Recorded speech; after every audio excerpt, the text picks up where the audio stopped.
perch here in the broadcast booth. And Brad, this is the last time the Phillies come to St. Louis, so it is imperative on this cold, raw day to try to get 5 innings in somehow. For the forecast later today is even worse than the weather we see here. Yeah, as you mentioned earlier, there is that little bit of a window, and you hope to sneak a ball game in. Cardinals hoping to ride a little bit of that momentum from their shutout victory last night over Rob Thompson's team. Bill Finley, the head man here, is giving the umpires all the updates, putting the bases out on the field right now, and they're going to be ready to rock and roll.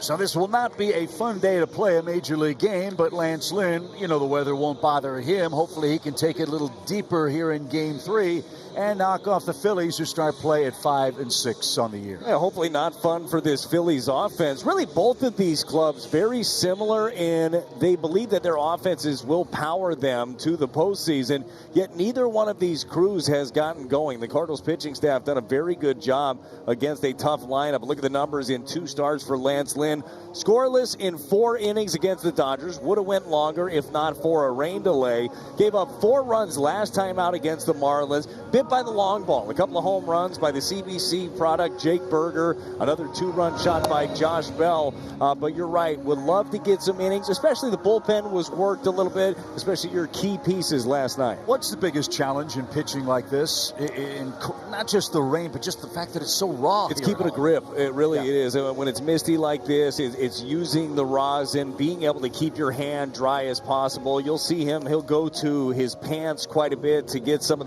the wetness off his hand, but your pants are going to be wet as well. You see Dusty Blake, he's got the towel there. I mean, you're going to try your best to keep dry when you're out there on the mound. And then the grounds crew is going to do a great job with keeping the diamond dry out there on the mound. You worry about losing your footing in games like this. Well, you know about Lance Lynn. He's a fastball pitcher. Maybe the weather won't affect him as much as Aaron Nola, who's got that big knuckle curveball. And as Brad said, neither the Cardinals nor Phillies offenses are where their respective managers would like them to be. But you have to respect the fact that Bryce Harper, who's had a quiet series, can erupt at any time. We'll see if the Cards can keep him under control. 3 strikeouts, 3 double plays for Harper so far in the first 2 games. Yeah, that is the key to remember, though. Both he and Kyle Schwarber been very quiet so far in this series. Schwarber 0 for 8 thus far, but it's a matter of time. They're going to get it clicking. You just hope that time is, tomorrow. How about your Toyota key to the game? It's follow the leader. Talking about starting pitching in this series so far. Both Michaelis and Gray combined 11 2/3 with a 1.38 ERA. Love to see Lance be able to follow that lead. So we're underway in St. Louis. Kyle Schwarber batting .205, a couple of homers, and 5 driven in. Edwin Moscoso has the plate here in Game 3. Phillies a very patient team. They walk a lot. They've walked at least 3 times in each one of their first 11 games. And Schwarber really is a 3-outcome player. Homer, walk, or strikeout. Right now he's in the driver's seat. 3 balls, no strikes.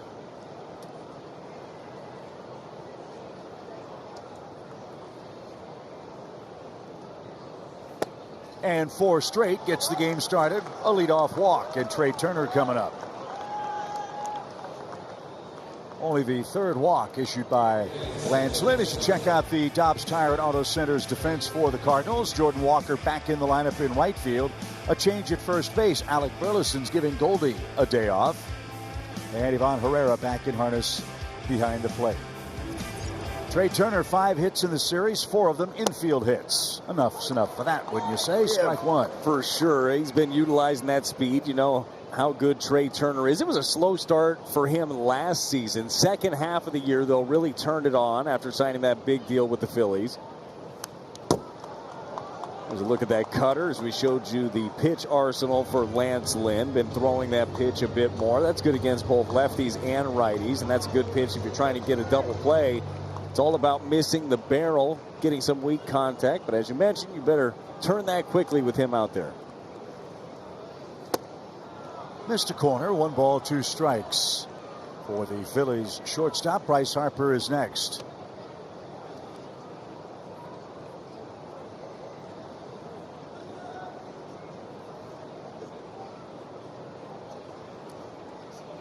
And And a swing and a miss. Trey Turner's down on strikes. It took a little bit more off of this one, too. That's that cutter from Lance Lynn again. It's perfectly located. It's down, it's away. If you don't get the swing and miss, you're getting a weak ground ball. So here is Harper. The Cardinals struck him out 3 times last night. Just the second time in 62 career games against the Cardinals he's worn the hat trick. Well, you know what the Cardinals did so well, and Sonny Gray started this, was pitched him inside so well. Got him uncomfortable, hard cutters in, and then expanded away. But as you said, if you're pitching that way to Harper, it had better be in. Oh, you don't want to make a mistake with that backup cutter, the one that just cement mixers up there. This guy does not get cheated on any one of his swings. That's out of play off to the left, and an even count for Bryce Harper. The Phillies wrapping up a 6-game road trip. They're 3-2 so far. They go home for a long 10-game homestand. Got the Pirates, the Rockies, and the White Sox next. They try to catch Atlanta in the East. The pitch. Lifted softly toward left, and Donovan battles the raindrops and makes the grab. And that's out number 2.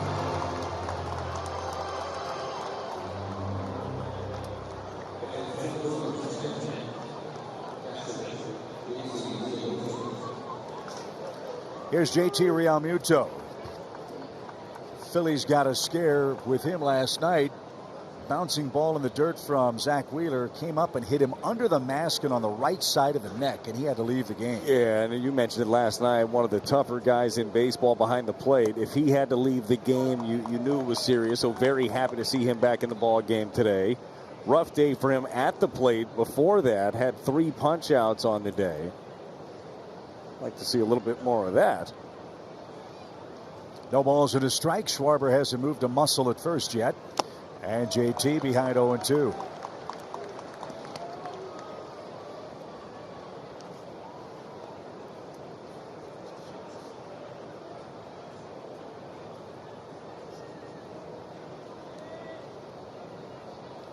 The 0-2 is popped into center, and Victor Scott on the run glides back and dropped it. And here comes Schwarber around third. He's going to score, and the Phillies get a gift run here in the first. I think that surprised Victor. Overran it, overcompensated, and couldn't catch it. Well, surprised, first of all, I think how far this thing traveled off the end of the bat, breaks in, then has to go back, and then redirects to try to make the play and just can't do it. Yeah, Vic has been so solid in center. Know that the rain is coming down. I also know that Vic's going to catch that 99 times out of 100. And you're right, absolutely gifts the opposition a run. So a 2-base error scores Schwarber, and now Alec Bohm is up. That'll pile up a few more pitches for Lance Lynn. 1 ball, no strikes.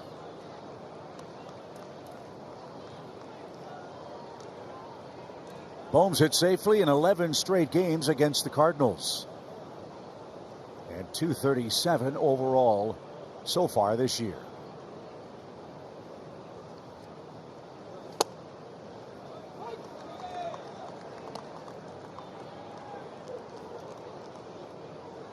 Phillies are 5 for 22 with runners in scoring position in this series. All 5 of those, at least 4 of those in game 1. All 5. They left 6 men in scoring position in game 2 yesterday.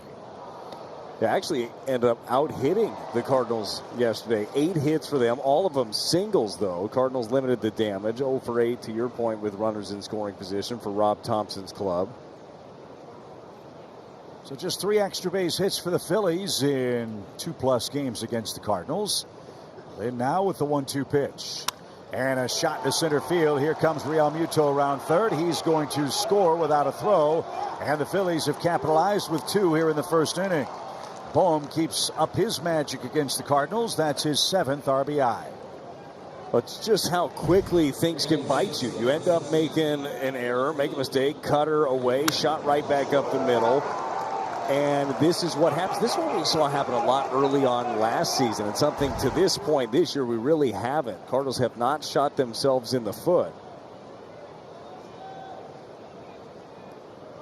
So again, with a short bullpen, Lynn should be out of the inning at 14 pitches. He's got to throw some more now to Brandon Marsh as he trails 2-0. All this trouble coming with 2 men out.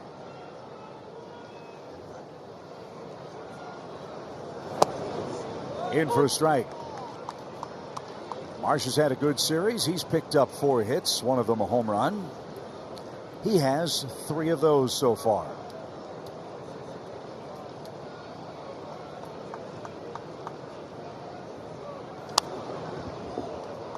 Let's see if Lance can finish off the Phillies outfielder here with a quick 0-2 count.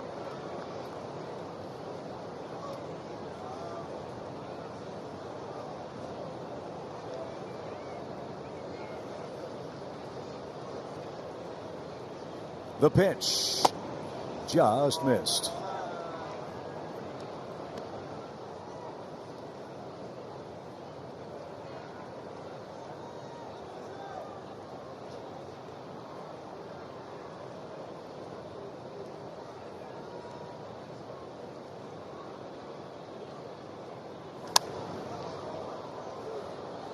That's off to our left. We'll try again. A ball and 2 strikes. Infield looks to be in pretty good shape. Starting to see a little bit of shine behind Nolan Arenado, though, at third base. Yeah, it is still a steady light rain mist coming down. Again, not the easiest to maintain your grip as a pitcher. It won't be easy. Any ground ball, got to make sure you get a good grip. So at the very least, 10 extra pitches for Lance Lynn here and 10 stressful pitches. Yeah, certainly could end up biting you. Remember, the bullpen was used. It was Sonny Gray gave you 5 scoreless. They were great. And then you're back into the pen, taxed a little bit. A few guys have thrown back-to-back, 2 out of 3.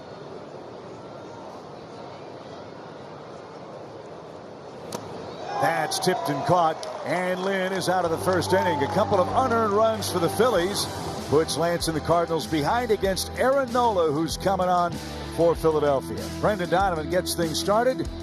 Let's see if the Cardinals can even the score in the first.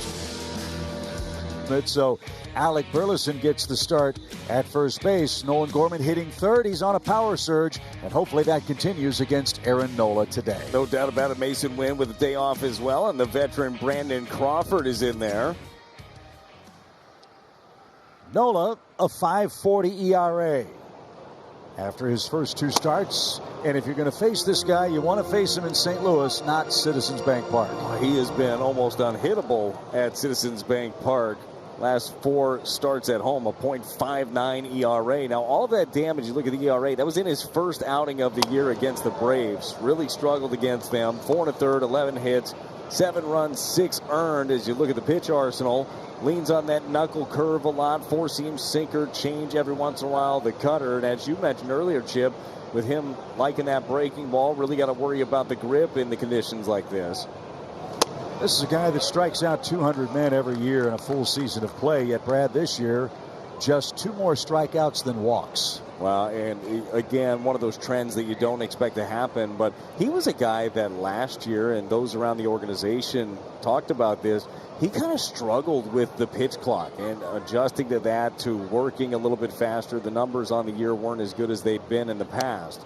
But still a strikeout machine, still, especially when you give him an early lead, can go out there and attack. And fresh off of a 7-year contract extension for $172 million, know that he was happy to stay in Philly. 3-1 count for Donovan. Good start. The Cardinals get a leadoff walk. So a look at the Phillies Dobbs Tire and Auto Center's defense. Marsh, Rojas, and Castellanos left to right. Bryce Harper again at first. Stock Turner and Alec Bohm, and JT Realmuto is back again behind the plate. So no Goldie today. You get Wilson Contreras hitting second. Well, it's just great to see Wilson back in the lineup yesterday. Had missed 4 games with that hand contusion. Making him think a little bit. Goldie with the day off. We know he's been scuffling a little bit as of late. Sometimes you just got to take that mental day, right? Get off there, put his work in. You know, Goldie has no problem putting the work in. You know what the number's going to look like at the end of the year. But sometimes you need a day off your feet. With the off day tomorrow, get a couple. That paints a corner to even the count. The Cardinals will travel to Arizona and Oakland. That's our next road trip out west. Gonna get to meet a possum. I can't wait. Yeah. Still lives there in Oakland. Maybe two if you're lucky. I never know. They travel in packs. 1 ball, 1 strike. And again, he shows bunt. And there's the big knuckle curve. 1-2 the count.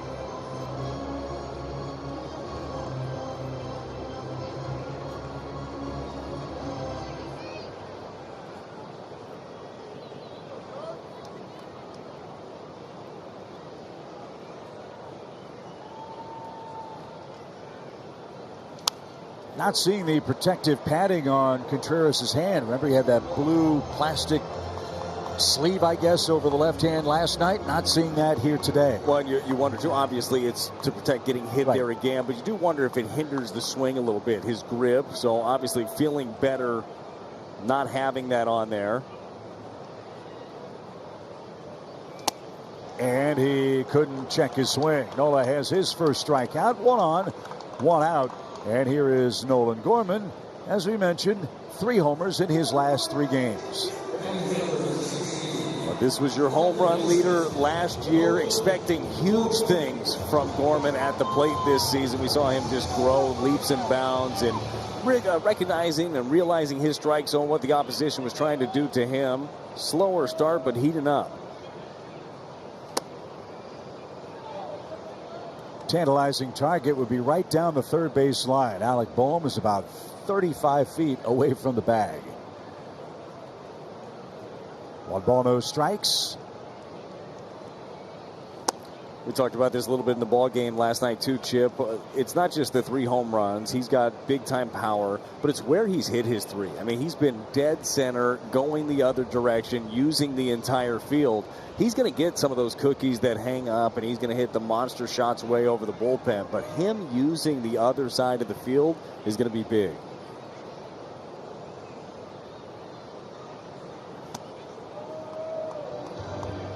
Three balls, no strikes. Arenado waits on deck.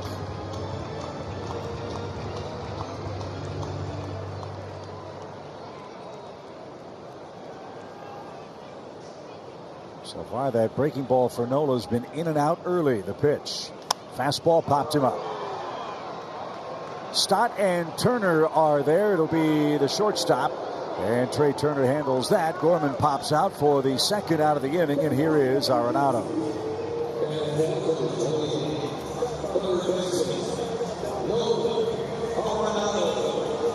Nolan's 9-game hitting streak came to an end last night, but he still leads the club in hits.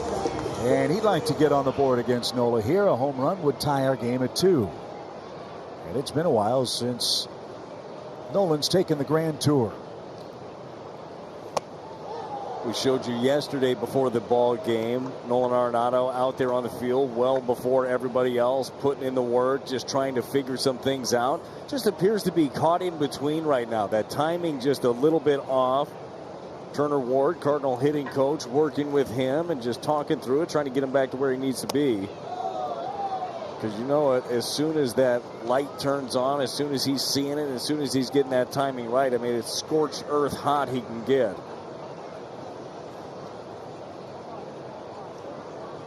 Nola's thrown out 2 baseballs. He wants to find one to his liking. The knuckle curve is not very effective right now. Maybe the Cardinals can take advantage with 2 outs here in this first on a wet day at Busch Stadium.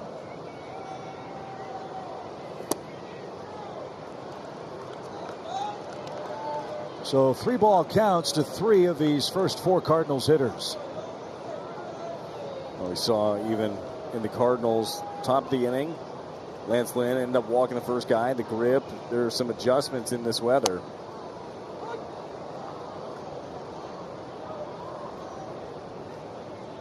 I don't care if Nolan has been struggling a little bit. If you're Aaron Nola, this is not a count you want to be in. 3-1 with this guy, and you're feeling for your grip right now. You make a mistake, he's going to bang it. Foul right off the top of his foot. Always seems to miss the pad. Even if it hits the pad, those things hurt. You ever foul one off your shin? No. That's why I sit here. Chip, happened to me one time. I really thought that I was going to look down and my leg would be gone. Hurt so bad, it was just awful. It just does miss the pad, hits him in the toe. He's taking a minute. I felt like it was that scene in the movie The Patriot where the cannonball comes and takes the guy's leg off. That's what I felt like. Well, that's certainly an uplifting mental image. 3 balls, 2 strikes. Donovan will take off with 2 outs. There he goes. And the pitch popped our way foul. We'll try again.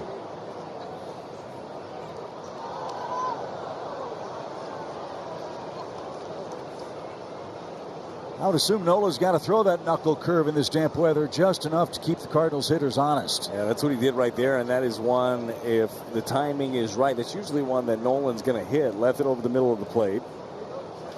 Again, the 3-2 on the ground is short, and Turner, wet baseball, flips that to first, and the side is retired. 2-0 Phillies after 1 in St. Louis. Hey, Chip, Lance Lynn gave up 3 homers in his last start on opening day. If you recall, homers were a problem for Lance last year. Lance wasn't pleased with that.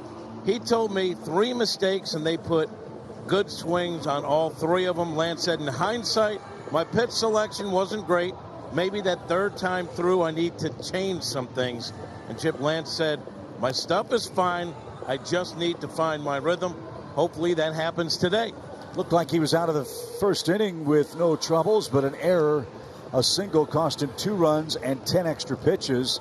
Bill Finley has been out every half inning talking with the umpires here over the condition of the field. Lance Lynn gave thumbs up as to the condition of the mound, but the rain ain't going anywhere, Brad. If anything, it's getting harder here in the 2nd inning. Well, Lance Lynn not wanting to complain about anything at all. You want to talk about a throwback that can handle any condition. It's that man right there. And I thought that you hit on a really good point earlier. Lance, a guy that throws the fastball a little bit more often. You're not trying to spin that thing as much. Might have an advantage here if he's able to get a grip on the baseball. But you saw Nola throw out a couple. There's sometimes you grab a ball and your head is saying curveball. When you grip it, saying that's not going to happen. We'll see how this one goes for Lance. Unfortunately, a defensive gaffe put him in the hole in this one. But all you can do is go out and attack some more, and that's what Lynn does with Castellanos to get ahead here in the 2nd inning. Castellanos had his first multi-hit game for the Phillies here yesterday, but he's batting just .154. Another fly ball to center. Victor tracks this one down more cleanly and makes the hat-high catch for out number 1.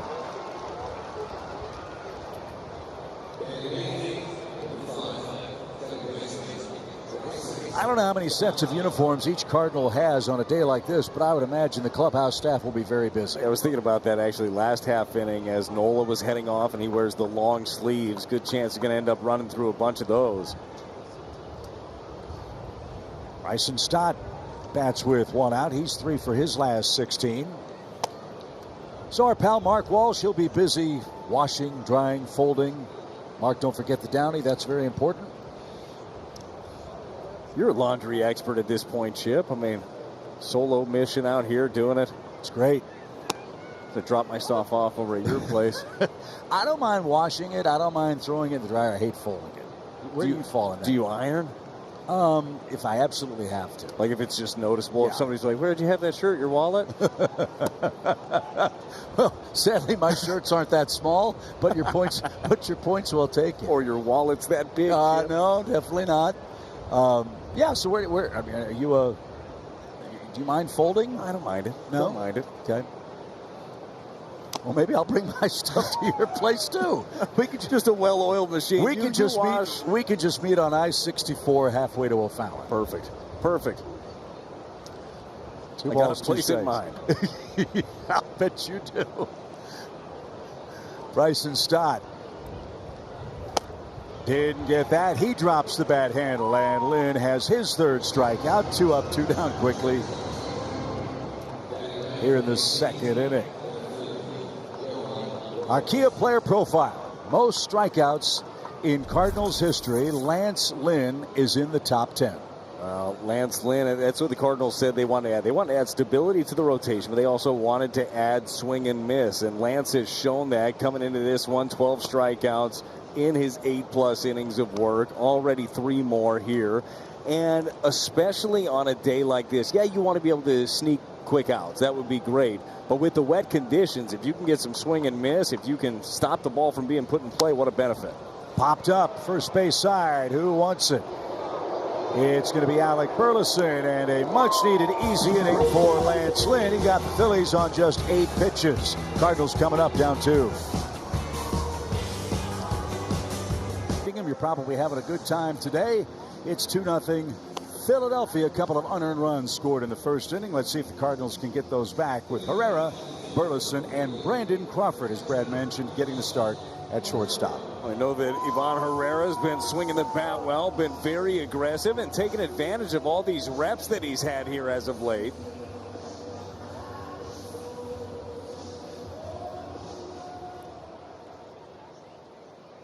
Eight hits and 6 RBIs for Ivan on the season. A couple of homers as well. And one thing Nola's usually good at is throwing strike one. He hasn't been able to do that much yet in this game. Yeah, field has been an issue. Didn't miss by much on that one. Good pitch right at the bottom of the zone. Didn't get it from Edwin Moscoso, the home plate umpire.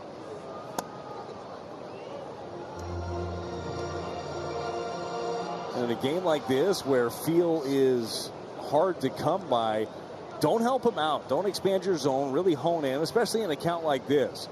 Want to be aggressive on a strike that you can hit, but don't expand. On the ground, he missed a double by a couple of inches. Hey, great play down the line, too. That was a tricky hop. Hydroplane action. You think those guys just show up and stand down the line? No, sir. They're in here taking ground balls. I saw Stubby Clapp actually working with him earlier. 2-1. Fouled away at the plate, tried to stop his swing, and Herrera takes some punishment. Aaron Nola, 91 career wins, a sub-4 ERA in this era of pitching,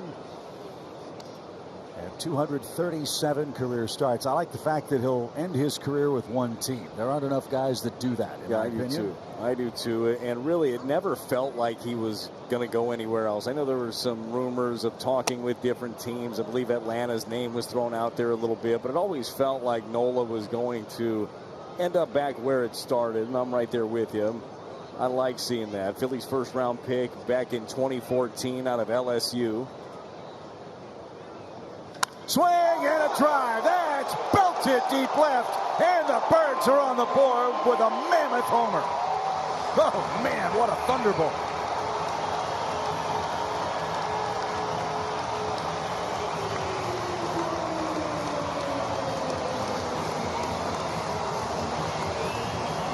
Chip, 2 pitches prior. It was that same changeup that tied up Herrera, that little check swing. Well, it gets another one.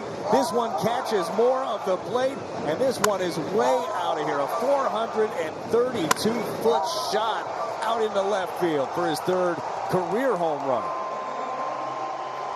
Almost to the concourse on a dreary day. That baby had a vapor trail behind it. So Herrera with his 3rd homer. Look at the extension. That is a thing of beauty right there. Pulls the hands in, gets the barrel to it, give it a little hop, skip, and a jump, and trot around the bases.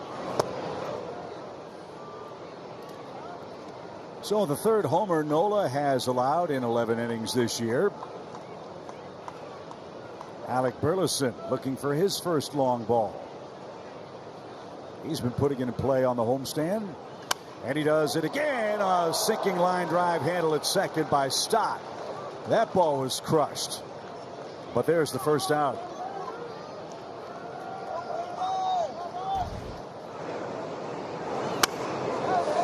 Alec Burleson with that line drive, 102 miles an hour off the bat, having flashbacks of last season of seemingly every at-bat was something like that. Scorched something and somebody was standing there.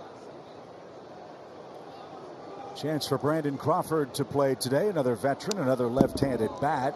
Nothing wrong at all with Mason Wynn, but you got to play your extra men too.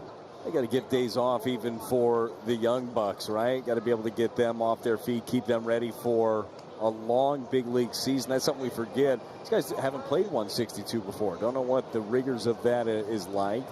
The staff does know. You can't just run them out there every day, especially early.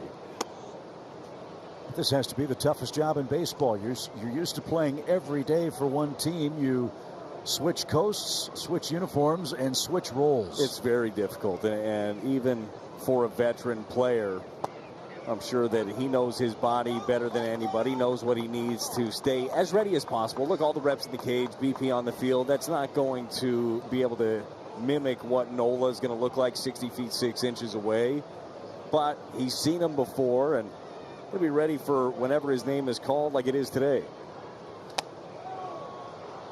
2 balls, 2 strikes. Crawford's picked up an RBI in 4 of his last 5 games against the Phillies as a member of the Giants.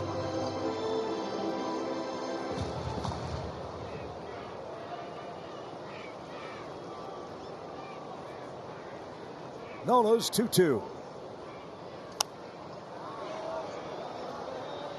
Aaron's been pretty picky about which baseballs he likes and which ones he doesn't. The ones he doesn't have a feel for, he's not even throwing back to the umpire. He's throwing one right them out. there. Another one right there. The ball is just slick when it gets back to him. You see the frustration right there from him. And look, it could be a few things. There are sometimes, even when the elements are good, baseballs get to you and they're just not rubbed up as well as you would like them. They feel slick to the touch. You can tell the ones that he's throwing out, what grip he's trying to get right away. It was that knuckle curve right there. Didn't like the ball, 2 balls ago. I don't even know where I would set the number of baseballs you would expect to use in this ball game today, but they have gone through, I mean, a few dozen easily already.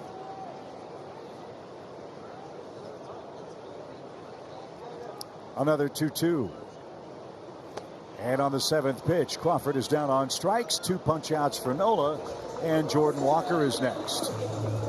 Well, this one had all kinds of fight on it. Your Chevy pitch track, it's the knuckle curve from Nola, straight 12-6 bender.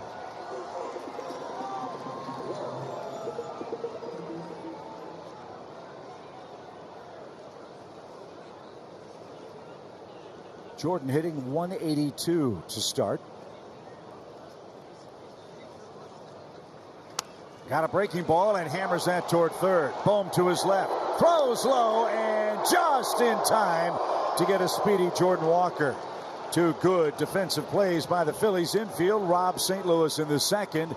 But the Birds are on the board with their longest home run by distance of the season. Ivan Herrera hits a 432-footer to cut the Phillies lead in half. Here, getting more diamond dry on the field and keeping this field very, very playable. It is really a well-oiled machine. I don't care what time you come here, Chip, or it's a day off. The grounds crew's always out here. There's always somebody doing something to make sure that this field is immaculate. Yeah, Bill Finley and his crew do such a good job. By my count, this was a 7-bag diamond dry visit between innings. What's a bag of diamond dry go for? I did do a little Googling. The first place wanted me to request a quote. Didn't feel like giving them my phone number. The second place, and I didn't look up Pro's Choice Select, so that's probably better stuff. But around $40 a bag, and I bet that's nicer. So 7 times your 40. I mean, look, Chip, not a big math guy, but that's close to $300 half inning. Yeah, carry the 2. Yeah, I think they just went to an 8th bag, so it's over 300. Got to do what you got to do. Big league baseball, keeping it ready. The mound looks good. They've been asking Lance Lynn and Nola how they feel about it, and Lynn has been happy.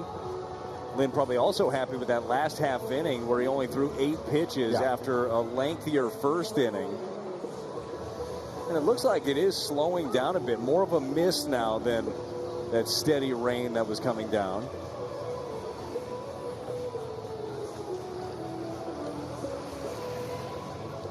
Gamers right there. That's it. Got the ponchos, their hats, they're ready to go. Doesn't look like Lance Lynn has changed his uniform. You can see the dry spot for him on the back pocket, trying to keep the pitching hand ready to go as he'll face Kyle Schwarber for the Phillies, leading off the third inning. He led off with a walk and scored on an E8. 2-1 game. And Schwarber pops it up right side again.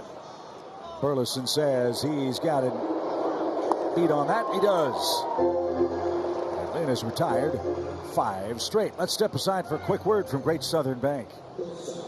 Morning mist, desert sand, alpaca fur. With so many great options to choose from, we'll help you find the account that's perfect for you. Great options. Great Southern Bank. Trey Turner struck out. Cutter's got him in the first inning. Goes right back to the well. Another one there to get ahead.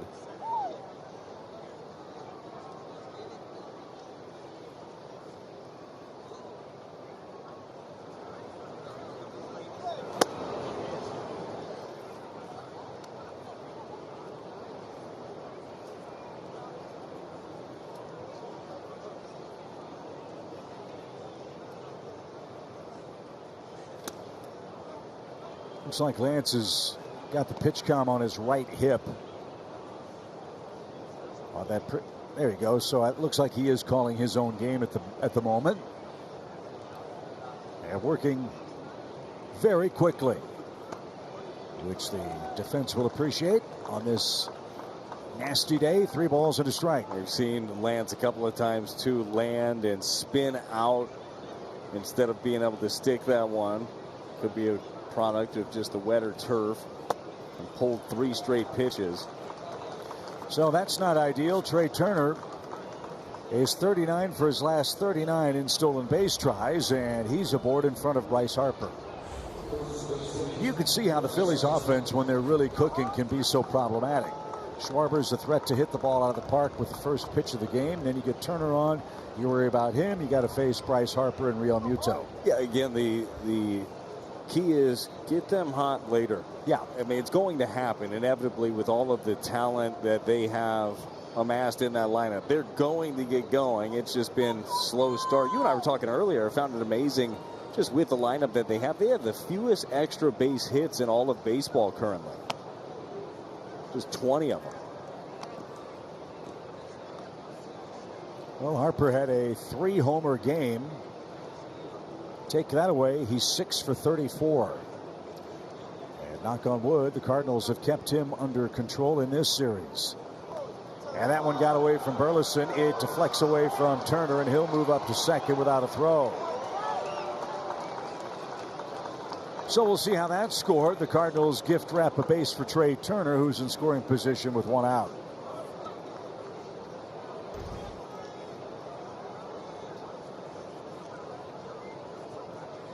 Throwing error on Lance Lynn.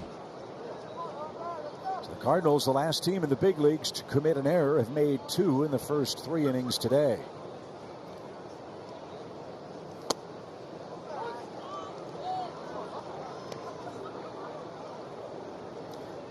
You can see with Bryce Harper, like so many hitters around the league, just kind of caught in between.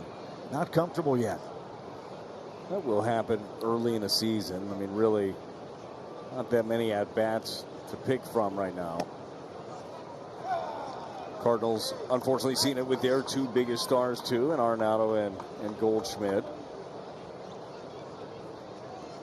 But you worry about that far less with veteran hitters who have a track record than you do maybe young guys that are trying to bust in at this level.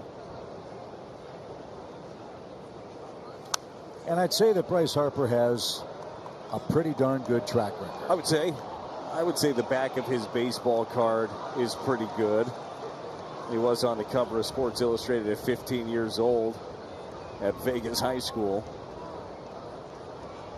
If you like that sort of thing. Yeah. Well, he's part of a very exclusive group of active players with some remarkable numbers. Well, there they are right there. 1,500 or more hits, 300 more homers, and 100 and more stolen bases. Mike Trout, Bryce Harper, Paul Goldschmidt. That's your list. Lance with a 3-2. And just a touch low. So 3 walks, 2 in a row, but you set up the double play. JT Realmuto is up. He's the guy that hit the fateful fly ball to center in the first inning. You can see the concerted effort of Ivan Herrera to really work on receiving those low pitches and making them look better. Yeah, for sure. Well, and that's the way that it's taught now, is you work from the ground up, thumb down, and pull the baseball up into the zone. And from the umpire's perspective, it's very difficult to see that one down. It's very obvious when you're working up and then going down. It's hard to get that strike. But I think that both Herrera and Contreras behind the plate are doing a great job of sneaking those strikes. Another look at that one there. Didn't get that call from Edwin Moscoso. That was a real issue last year for a staff that really was trying to pitch down in the zone, found themselves behind because oftentimes those shadow zones, they call them, right there on the edges of the strike zone, were just not being presented well. There's a great look at it right here with Herrera. Thumb is down, working from the ground up. Just well presented. 2 balls and a strike for JT Realmuto.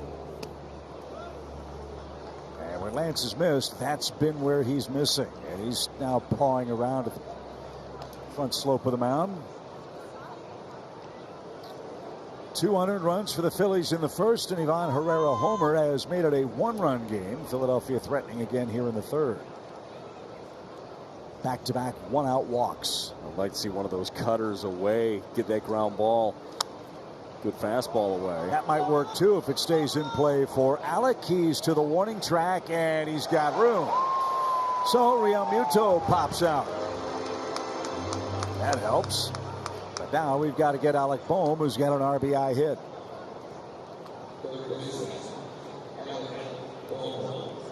Well, was Bohm last time up? He did serve one of those cutters from Lance Lynn right up the middle to drive in Realmuto.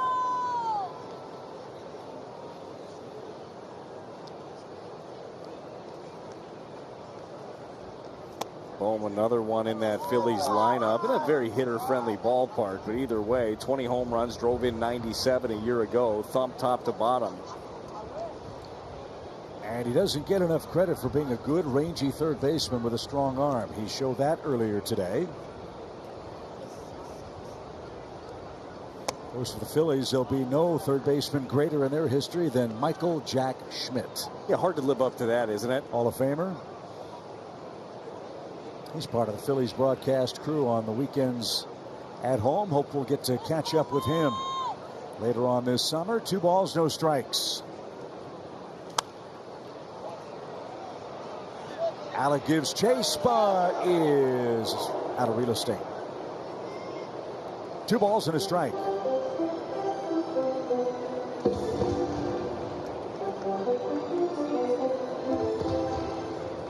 Best seat in the house. Got all the snacks in that backpack too. I mean, they're good to go. It was a good day at the ballpark. Looks happy as can be.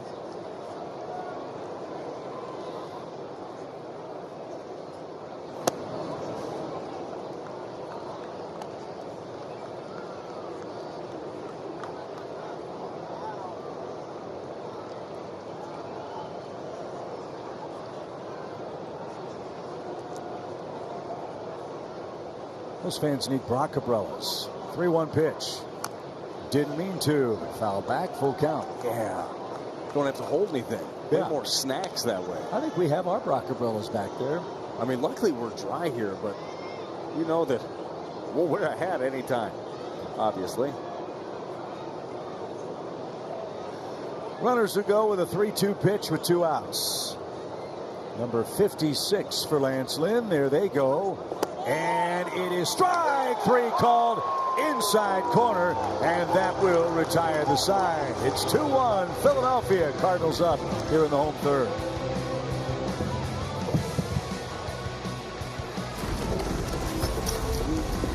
Everything. Talk about ingenious. I mean, second to that Cardinal hat that given away on the 21st. That bad boy looks good. It matches everything, and it's going to keep you dry. Yeah, last year, remember, we had the great Cardinals Legends umbrella giveaway. That's a terrific look, but I feel like I'm cheating on the Redbird with the Brock umbrella. Maybe have a little combination. Okay. Might wear them both at the same time. Now, if you could only add the hot dog hat into that, we'd have something special. If that doesn't have runs in it, Chip, there's no such thing as a rally cap. Just saying. That's it right there. We suffer for our craft. You look fantastic. Thanks. If anybody can pull it off, it's you. Victor Scott, the second, leads off against Aaron Nola. See if he tries to bunt with the wet track. Does it. First pitch swing, skies it into shallow center. He's been very aggressive at times at the plate, Brad, and still hitting the bottom half of the baseball. Yeah, and obviously that's going to be the evolution, right? It's more that line drive stroke for Victor Scott, and you'd love to see him on the ground, as you mentioned, with the wet track out here. But overall, what he is bringing defensively, and look, you're going to have your first, right? Made his first error of his big league career today. He has been such a benefit out in center field for this team. Donovan jackknifed away from that pitch. He drew a leadoff walk. Cardinals couldn't move him around. Brendan looking for his first hit in 11 tries. Pulls that foul, and Nola in command, 0-2. And all of a sudden, the rain has slowed down a little bit. It appears that Nola has got a little bit better grip. That was a really nice sequence. Front door sinker for strike one, then that slider down for strike two.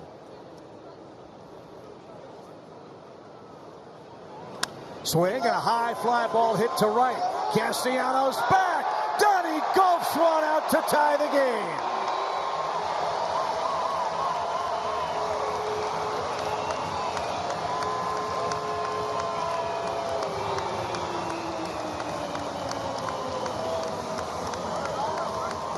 I don't think that's what Aaron Nola was trying to do. 0-2 count, was in command, went with the knuckle curve. This pitch is down, but Donnie goes down and gets it. 375-foot shot for his second home run of the season. A big swing of the bat right there. I mean, it's almost like he punched at that ball. He just got the barrel to it, right? That's the thing. The ball will fly if you barrel it up.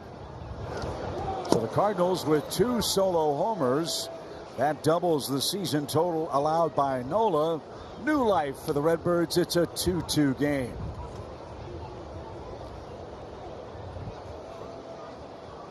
It's a nice hat, Chip. Here's Wilson. 2 balls, no strikes.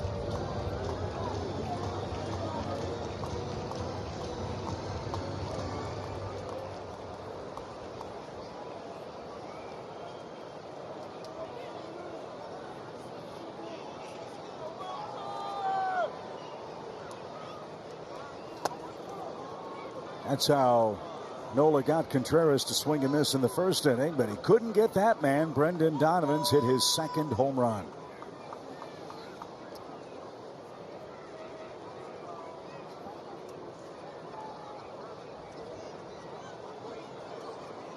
The 2-1.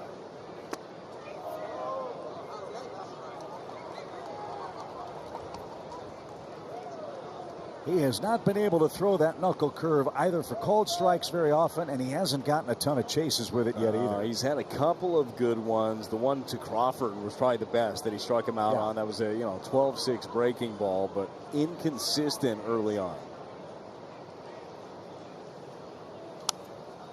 Off to our right and out of play. It's a full count for Cardinals DH Wilson Contreras.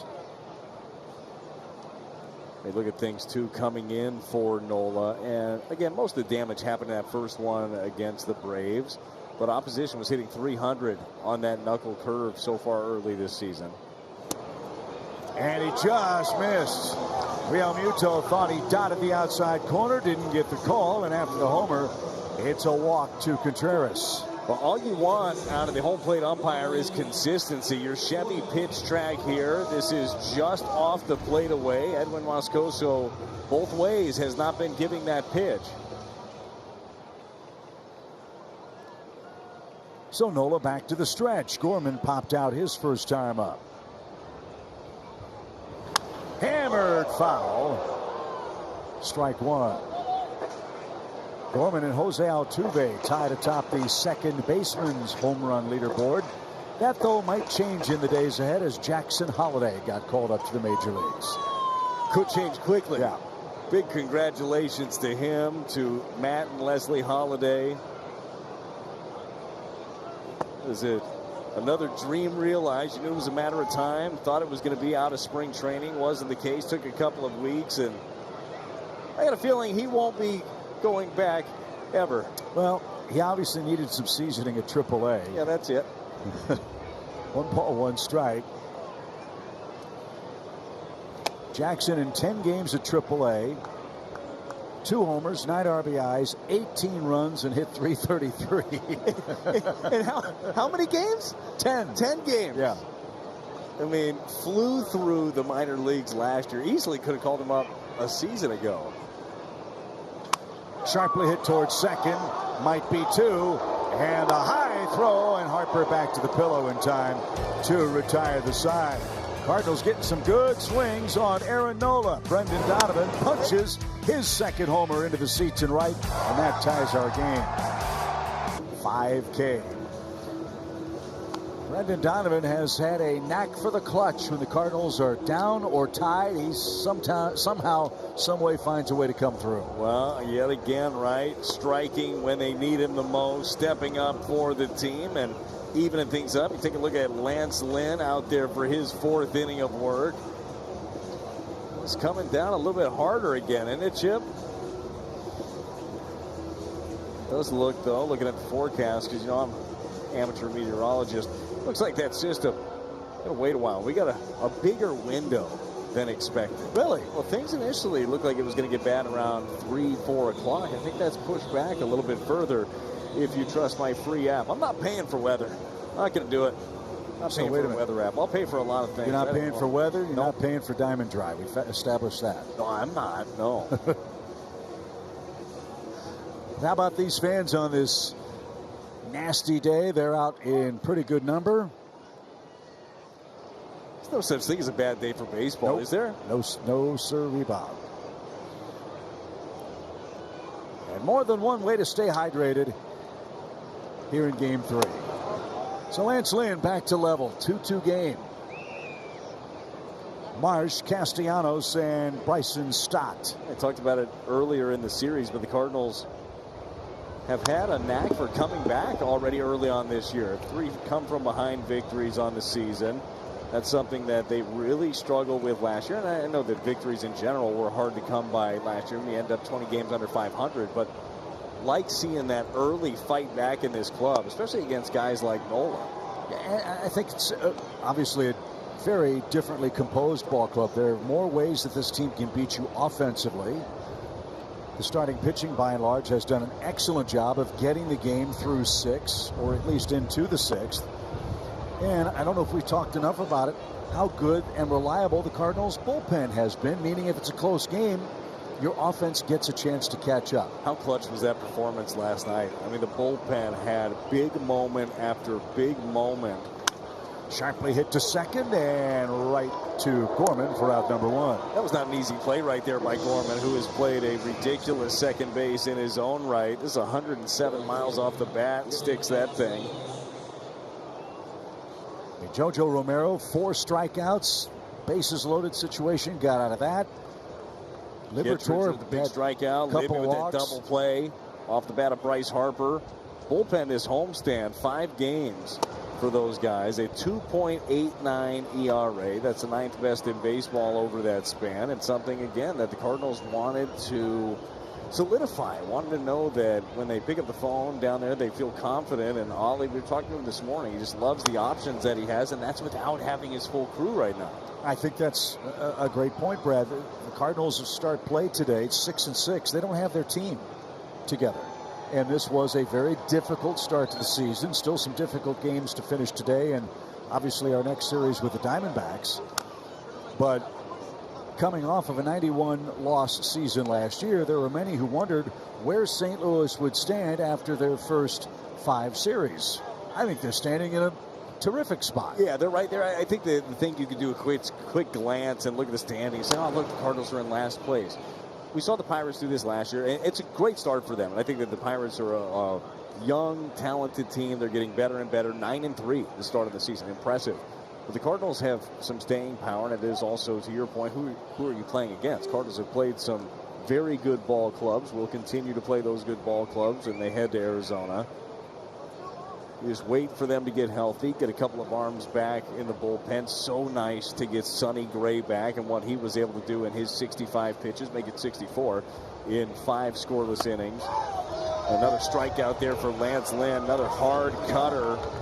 Make that strikeout number 5 for Lynn. You could say he twisted him into a pretzel. Oh, I see what you did there, piecing together things that we've seen this before. Nice cutter, 88 down and away. Just looks so uncomfortable waving at that thing. So Lynn sent down 4 straight, 5 strikeouts.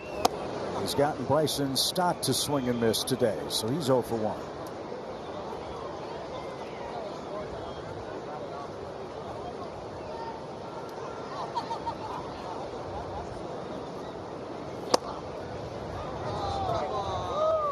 Ball 2, 2-0 your count.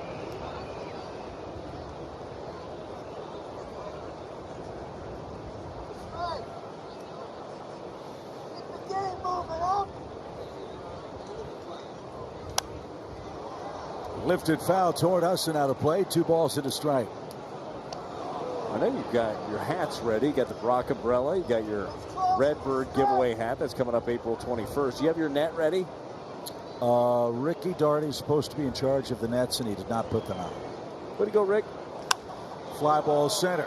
Victor on the run. Still going to the track. He got it, and that will retire the side. Lynn retires him in order in the 4th. Ivan Herrera's coming up. He's already homered, and we're tied at 2.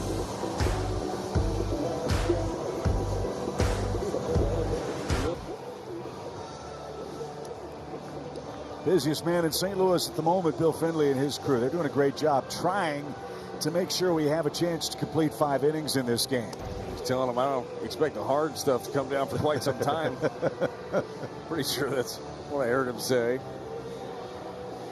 They're keeping dry and also doing the bird dance. You think they practiced that? Of course they practiced that. They were all synced up. It was very well choreographed. It's like synergy, right? You're around somebody enough, you end up picking up some of those tendencies. These guys travel together. They got the same dance moves. If that's the case, I really worry about you. Can't wait. Nolan Arenado gets things started for the Cardinals. Herrera and Burleson to follow. We're tied at 2 apiece. Arenado grounded out his first time up. And for both pitchers, as they come out to get ready for their inning, they have to stand to the side of the mound while the grounds crew does its thing. First pitch popped up into right. Stott and Castellanos. It'll be the right fielder, Castellanos. 1 pitch, 1 out. Here is Herrera. Check out the metrics on his homer on StatCast, powered by Google Cloud. Well, he gets into this thing all over it. Great swing, 112.4 miles an hour off the bat, the 432-foot shot. And look at StatCast, even adding in the rain. They didn't think of everything. 3 homers for Herrera. He swings the first pitch. And Turner handles that chest high.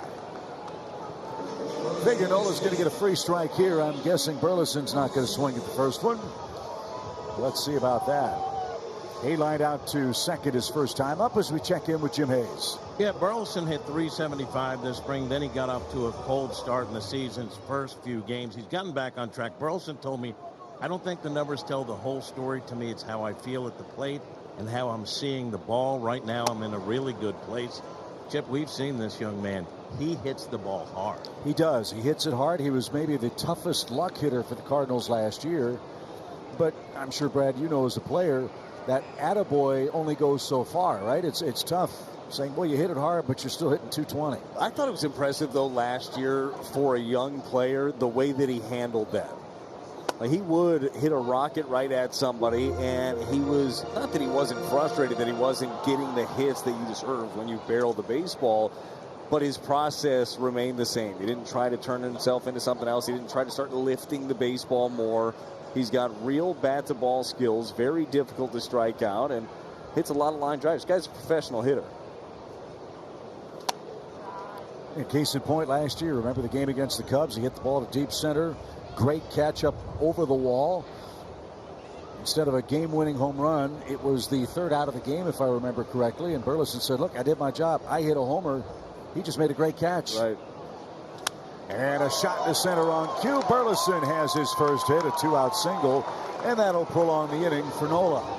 Third hit for the Cardinals. But this is an area of his game that is impressive, too. Is it doesn't even have to necessarily be a strike. This is a sinker that ran off the plate, and he's still able to barrel this thing into center field. Just such good coverage.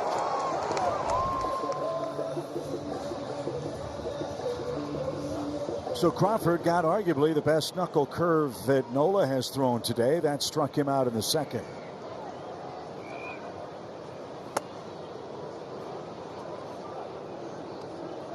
That ball really danced, and you almost never see JT Realmuto catch a pitch with his elbow pointing toward the third base dugout. Yeah, that was the changeup from Nola. I think the hand just got to the side of it, had way more run than it did sink.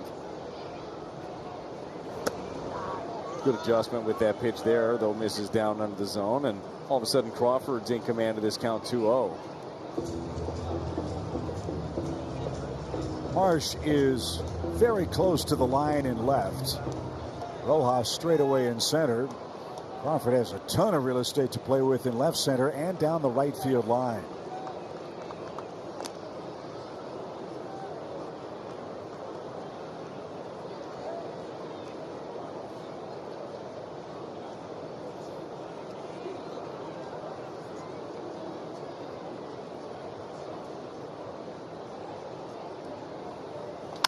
Sharply hit to second, and the ball catches Stott. He went to a knee and makes the play to retire the side. Quick inning for Nola. The Cardinals get a hit, but we're still tied heading to fifth.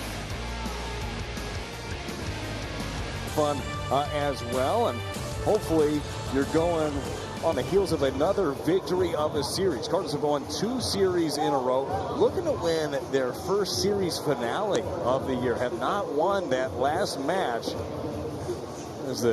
Where did he come from? What did the A's had? He came from Oakland, right? What, you know,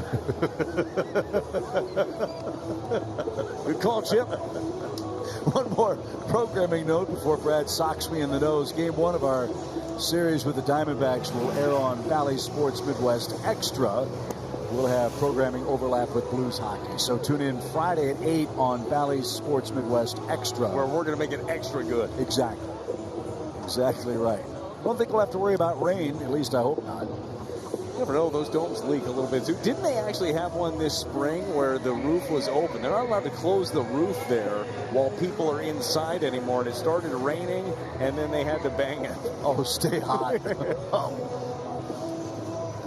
Yeah, spring training rain delay. Those are always fun. But, hey, congratulations to the Diamondbacks. They had a magical year last year. Knocked off these Phillies, somewhat surprisingly, many thought, to advance to the World Series. And Torey Lovullo picked up his 500th career win as the Arizona skipper.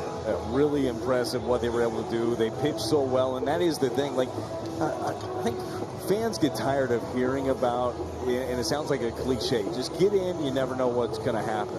It's the truth. You get hot at the right time. You've got a pitching staff that you trust, and you can go a long way. There were not too many people, Chip, that expected the Diamondbacks to be able to take over Rob Thompson's Phillies. Nobody saw that one coming. I didn't, especially with Philly having the series lead. Yeah, I mean, there are a lot of people that still think back and think that the Phillies were in the World Series. That wasn't the case. I can't remember anybody that would make that mistake, but not up here. But certainly there is something about that momentum. Think about the Rockies the year that they went to the World Series, had that incredible 3-week finish in September. Unbelievable defense, and went to the World Series against the Red Sox. Something to be said, too, with teams that have to play for something down the stretch. We've seen that so many times with teams that have a division sewed up, have a playoff spot sewed up, and then they come in not playing any real competitive games and get bounced early. So we'll see what it looks like this year for the Diamondbacks, and super excited for the Cardinals' run right now because starting to piece things together. Starting pitching has been a nice boost, and Lance Lynn now out for his 5th inning work. 4 innings for Lance, 2 runs, unearned. He's punched out 5. Now at 71 pitches. He starts with Johan Rojas, who popped out and takes a little low. Signature moment for Lance Lynn happened in the 1st inning of his first start, I think it's safe to say, here in 2024. Bases loaded, nobody out against the Dodgers, and just said, well, the heck with this, in as many words, and struck out the next 3 batters. I actually read his lips. He didn't say that. But, no, you're right. Like, you talk about rallying the troops. Base hit, base hit, base hit. I mean, that was the start to the game. And then punch out, punch out, punch out, fist pumps coming off, and got out of another jam in the 2nd inning. And as we mentioned, there was 4 innings in that game against the Dodgers. Lance would have been out there for more if there had not been that rain delay. It's just great I just love the way that he attacks, and I love what he brings to this staff. A guy that's going to take the ball. It's raining, who cares? Oh, opening day, whatever. I got this. Just so confident in his abilities, and rightfully so. That one didn't stick. Tough break. Still 2 balls, 2 strikes. And obviously you want to see what Lynn does for the Cardinals this year, but I can't wait to see what the ripple effect of his presence, of Sonny Gray's presence, Kyle Gibson's presence, Andrew Kittredge's presence in the bullpen for the young pitchers in the organization, as that one's popped toward shortstop, where Brandon Crawford hauls it in. This is San Francisco weather, no trouble for him, and there's out number 1. I think you're right, though. I mean, oftentimes you got to know what it's supposed to look like, right? What do guys that are been in the big leagues for 10 years, how do they do it? How do they go about it? It's not just skill set. Obviously, skill set has a lot to do with it, but work ethic, leadership. What does leadership really mean? How does it happen behind the scenes, and what can you pick up from it? It means a lot. Learned so much from teammates throughout my career of how they go about their businesses through the good times, the bad times, and staying consistent through 162. And Chip, I don't think it's ever been more difficult to stay consistent with all the media that's out there and all the reach that you can pretty much get to any player that you want via social media. It's hard to keep your head on straight all the time. That's where those veteran guys are great to lean on. Lance checking the spikes as he contemplates a 2-0 pitch to Kyle Schwarber, who's walked, scored, and popped out today. 2-2 game. Lynn's allowed 1 hit. Let's not forget that through 4 1/3 innings. Cardinals have 2 runs on 3 hits. They've hit 2 solo homers to tie things up.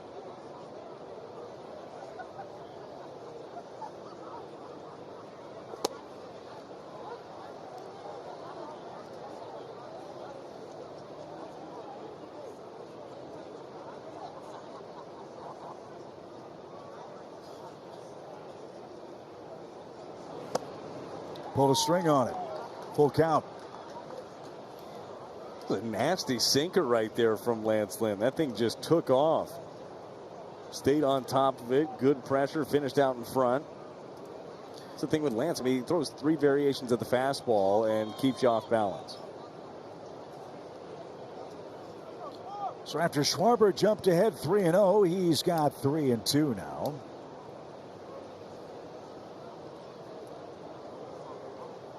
And he came back to strike him out. 6 strikeouts and 2 are away. He's retired 7 straight. Cutter, backdoor, backed up on him and got the swing and miss. You see Lance. Grounds crew been doing such a great job to keep this mound playable. Sticks the landing. What's that feel like as a pitcher? You're used to the clay and the dry surface, and then you've got the diamond dry on top. Is it similar feeling? It is. It is just due to the fact that the clay is always so hard anyhow, right, and that stuff mixes in with the clay.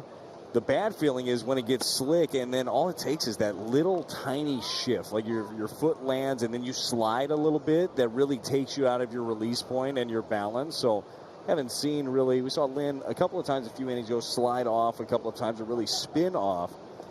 But for the most part, both he and Nola have had no issues with the mound. And it looks like both guys have pretty much the same landing spot, which obviously is helpful. Bill Finley looks on. 2-2 for Turner. Yeah, Bill and his staff are earning their pay today. They've done a great job.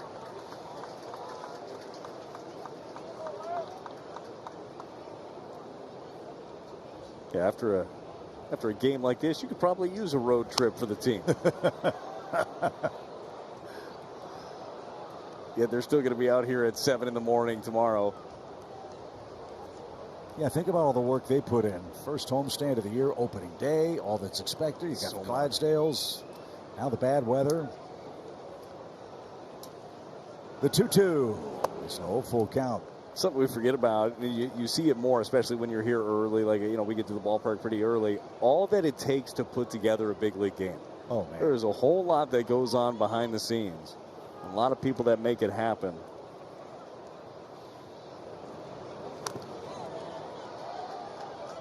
Trey Turner putting up a fight, still a full count.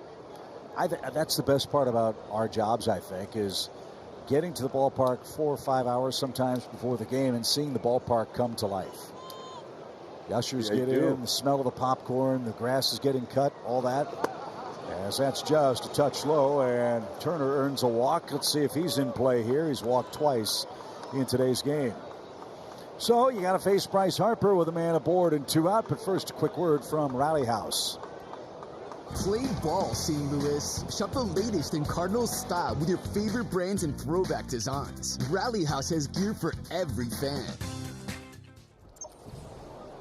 Well, a belt buckle paid the ultimate price, it appears. A little wardrobe malfunction there. Get himself a fresh one. Tell you what, this is the busiest day of the year for Mark Walsh, wouldn't you say? Oh, I would think so. Luckily, at least the team is not traveling directly after the game. Mark Walsh, home clubhouse manager, him and his crew do so much work. We're talking about all the work that gets done on a big league ball game. But, I mean, there's going to be a lot of laundry, a lot of muddy equipment, and then off on the road tomorrow with everything looking pristine and brand new. At least you got some time to soak those home whites.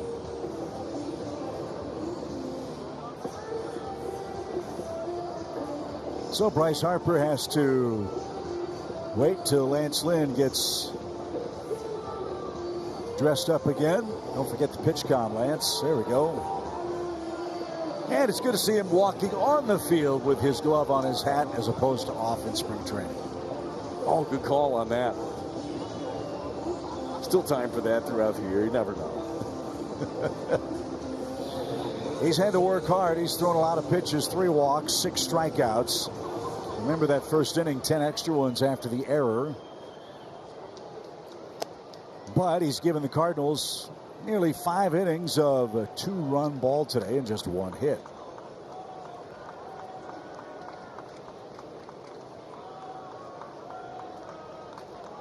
Harper's flied out and he's walked.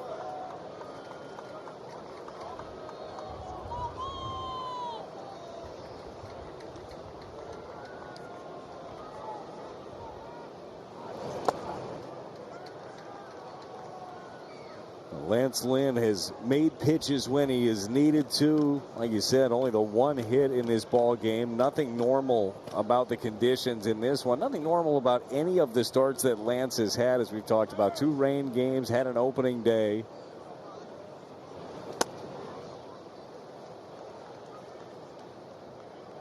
Pitch count now at 92. So some action going on in the Cardinals bullpen. Zach Thompson begins to loosen.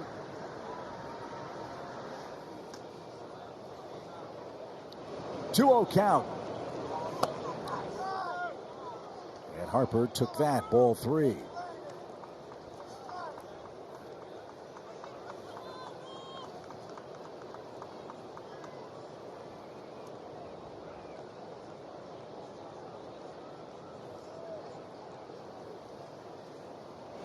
Harper strokes that towards center, but Victor is there, and he puts that away. They green light Bryce Harper, who barrels it, but hits it right to the Cardinals center fielder, and Lance Lynn in a 2-2 deadlock.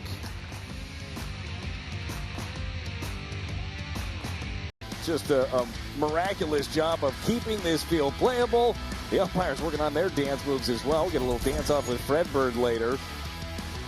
Got ourselves just a gridlock ball game. 5 strong innings from Lance Lynn. Only the 1 hit allowed. 2 unearned runs early. And a pair of home runs for the Cardinals. Both Herrera and Donovan left the yard. That's an ET jacket. Tell me that didn't look like ET. It did. Yeah. Good call. Gotta get one of those. So handshakes and hugs for Lance Lynn, who's through 5 innings, 2 unearned runs for him. He could win the game if St. Louis could push across a run here in the bottom of the 5th inning. Walker, Scott, and Brendan Donovan will be the St. Louis batters against Aaron Nola, who has struck out 2 in today's play. He's walked 2 and given up 2 homers. And Nola, the pitch count still down for him, sitting at 61 pitches right now. And hope is stringing something together. A couple of solo shots. Would love to get somebody on before some of that power for the Cardinals, and love to get Jordan Walker in on the mix. He got robbed earlier. Hit a hot shot down the line there. It was Alec Boehm over at third base. Gunned him out in his first at-bat in the second. Well, the Cardinals were very aggressive in the 4th inning. Arenado and Herrera both swung at the first pitch. Let's see if they can work some counts here against Nola, who's had 5 3-ball counts in the game. Just 61 pitches, though, through 4 frames. First pitch, swinging, fly ball hit towards center. Rojas going back, track, and shy of the wall. And there's out number 1. Walker gave it a ride, but he's 0-for-2. Fans, Grateful Dead Night returns to the ballpark Friday, April 19th. With your theme ticket, fans get a long-sleeve Grateful Dead lightweight hoodie. Come early for a special pregame performance by Brad's favorite band, Jake's Leg. Tickets are available at cardinals.com/theme. Know where we're going to be on April 19th. Bet. Here's Victor. Try a bunt. Strike 1. Well, if he drops one down, slick infield. Boehm well in on that side. Could bring that bunt with him. Test Harper over at first base.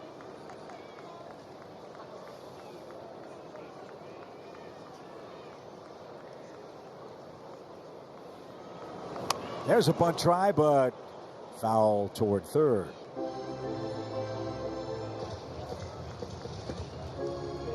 Once this kid starts getting the ball on the ground more consistently, it's really going to be fun to watch.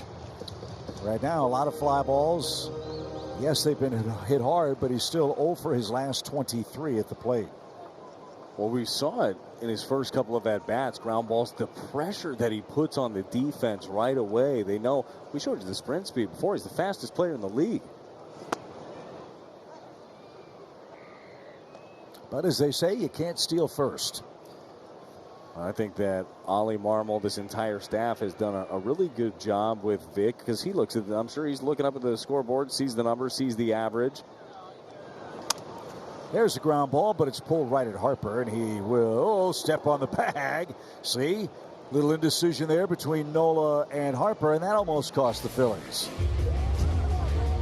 So Brendan Donovan got the game tied. He's our BJC difference maker. Yeah, why not, right? Went down. That was an 0-2 knuckle curve from Nola. Goes down, gets the barrel to it, and this thing just flies out of the ballpark to even things up.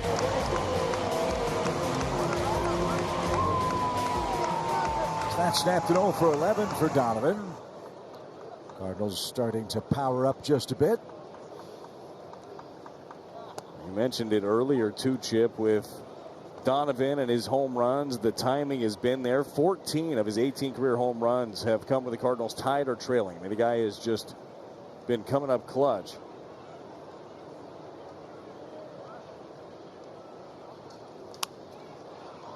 Had a good pass at that pitch, but that's off to our left. And foul, and Donovan down 0-2. Mentioned the Diamondbacks, our next opponent. They are in Colorado. They play a little later this afternoon. Friday, Saturday, Sunday against the Snakes, then to Oakland for a 3-game series.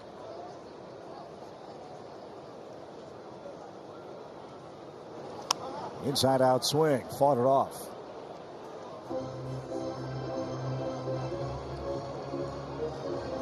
Nola's in pretty good shape, Brad, pitch count wise. Really is. And like you said, the Cardinals have jumped on some early pitches, but I think that's a good idea too. With a strike thrower, you want to be able to put something together against them. Don't want to necessarily get to that curve late.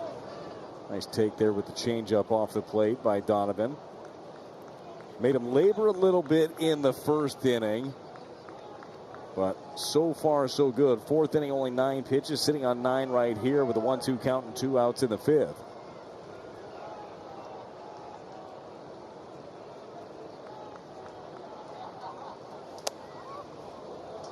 Man, oh man, he is just missing. Great eye for Donovan, 2-2. And obviously that baseball defective, it didn't land for a strike, so 2 in a row for Nola have been tossed out. Well, like they're not listening. You get rid of those baseballs. You got a bunch of them here. He doesn't know those are coming out of his check. He won't notice. Good point. The 2-2. High fly ball hit toward left center. Marsh and Rojas. It's Rojas in center, and Nola has a 1-2-3 5th inning. Runs his talent. Yeah, not an ideal situation for any pitcher with conditions today, but 5 innings, 6 strikeouts, worked around 4 walks, and made big pitches when he needed to. Lance Lynn just unfazed by anything, and the Cardinals right now, a brand new ball game. All knotted up, 2-2, a couple of solo shots for the Bird, and it's going to be Andre Palante. Palante is going to be your Chevy call to the bullpen. And look at his numbers through 5 games so far this year. You know, with Andre, if you're in the infield, be on your toes. Ground balls galore. And today, rainy day, got to be careful with getting a grip on it. So you know that Cardinals defender is going to be ready. And of the Cardinals relievers, Palante, one of the more rested relievers. He has pitched a total of 1 inning since the end of play April 3rd. So I'm guessing, Brad, with Lynn going 5, does Palante get 2 innings today, the 6th and 7th, if all goes well? I think you see how it sets up, and he very well could. See how quickly it goes for Palante. Because as you mentioned, he got a 1/3 of an inning in game 1 of this series against the Phillies. But the workload has not been as high for him recently. You'd love to be able to sneak a couple out of Palante. But yeah, yesterday with the bullpen, Jojo Romero was clutch, inning and 2/3, struck out 4, but threw a lot of pitches there. Matthew Liberatore's gone back-to-back games. You think they'd like to stay away from him? Same thing with Ryan Helsley, back-to-back games. But it's still got some pieces that you trust, and that's the beauty of this kind of revamped bullpen for Ollie Marmol, for Dusty Blake, is even when you're down potentially a couple of guys, and no word for sure on how they're going to utilize some of those back-end arms, you like it any time that you answer the phone down there. I have a question. Yeah, go ahead. How do those 2 Cardinal fans have a child wearing a Phillies cap? Kids are rebellious, Chip, and they're starting at younger ages. Like, they just, anything that's going to tick off mom and dad, they're going to do.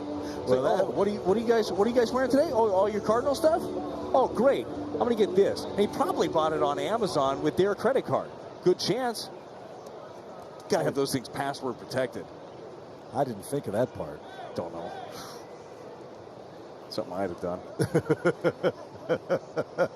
Good thing Amazon wasn't around. I'd have been in debt still. So Palante versus Real Muto. Bohm and Marsh to follow. It's a 2-2 game. Phillies have been held to 1 hit.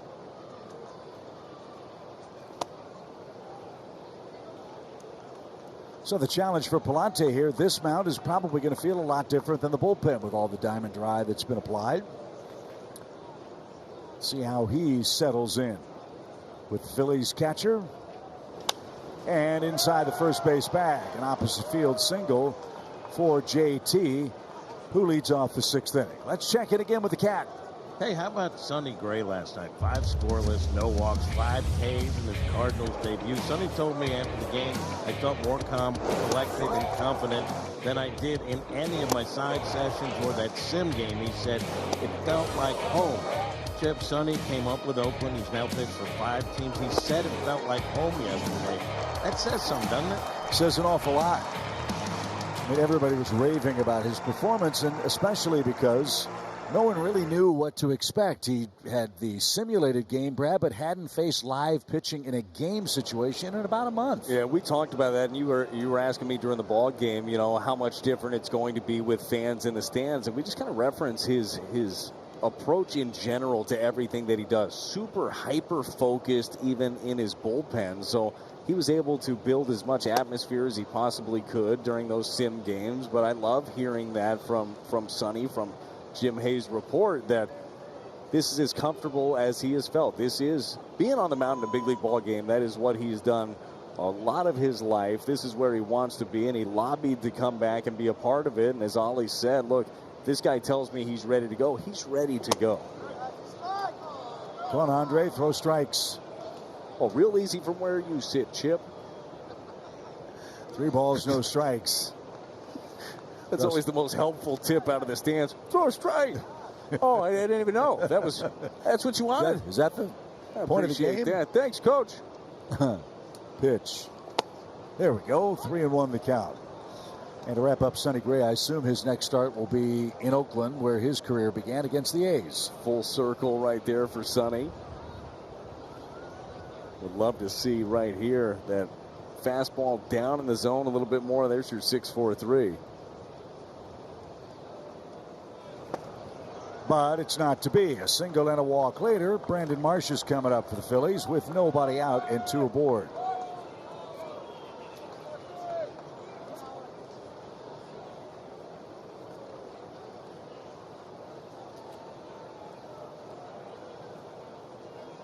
Well, March 0 for 2 in this one, Chip, as you mentioned, but strong series for him. 4 for 7 coming into this game.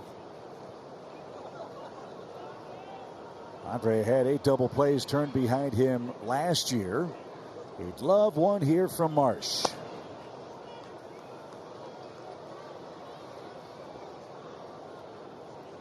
Cardinals are leading all of baseball into grounded into double plays, 14 of them for the Birds.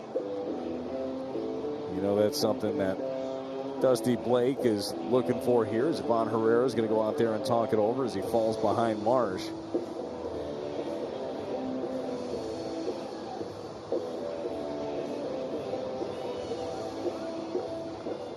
So I think too with Palante's fastball, all he's got to do is be down with that thing. And even if you're in a fastball count looking for the heater, he is almost impossible to square up for the left-handers.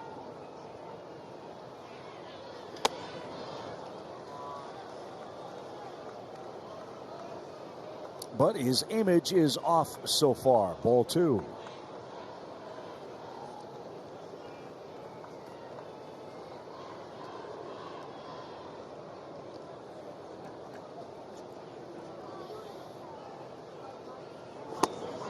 There we go. 2 balls and a strike.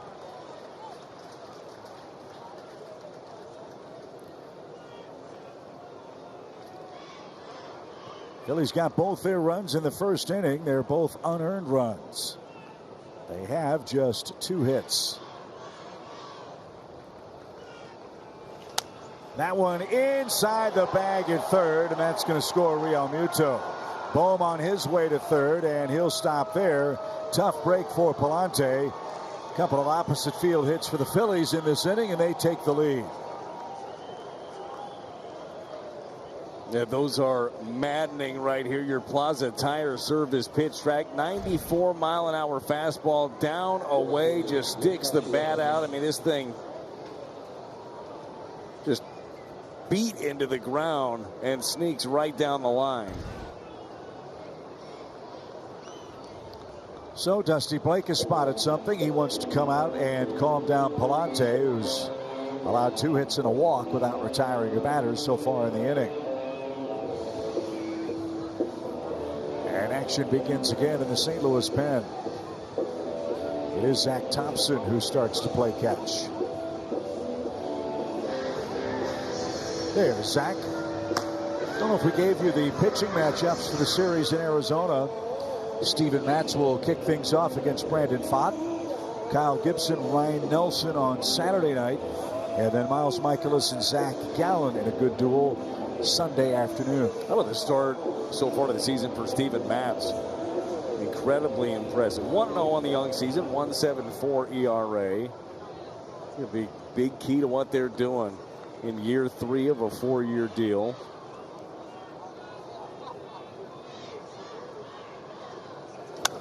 Another opposite field hit. Bohm scores.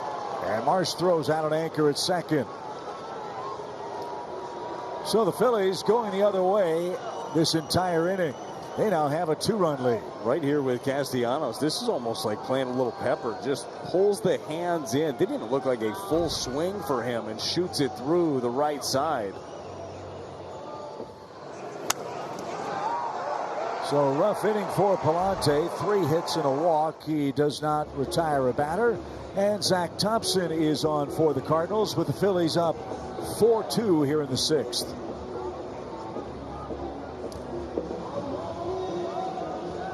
On the Bally Sports app. Phillies are giving us the blues for the moment. 2-run 6th inning on 3 hits. And now it's Zach Thompson's turn to answer a Chevy called to the bullpen. A little role change here for Zach Thompson, who had been in the rotation for a couple of turns as Sonny Gray was on the IL. Gray back yesterday, and a little shift into the pen and might be looking to eat up a couple of innings. High leverage here, though, for Thompson. Big bender taken low by Stott, who showed bunt. Lefty's only 1 for 12 against Thompson, so a chance to improve on that. Cardinals would love a double play ball with 2 in, 2 on, and nobody out.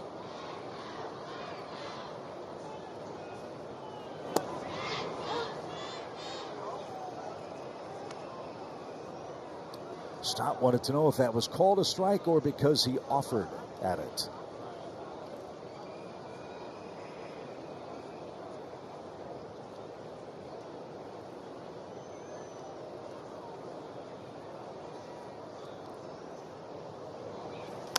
Right off his knuckles and headed for the on-deck circle, left side, and Herrera's got it. Stott can't advance the runners. Big first out for Thompson, 1 away.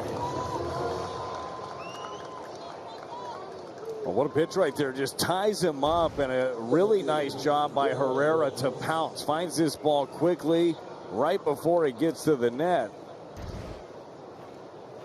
It's a big out right there. Now all of a sudden you're a ground ball away from getting out of this inning and limiting the damage. Johan Rojas is 0 for 2.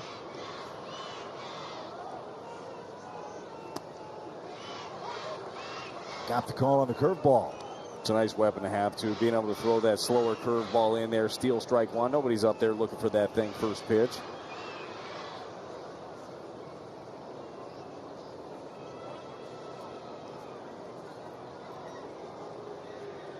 Herrera's got something in his eye, so a quick pause.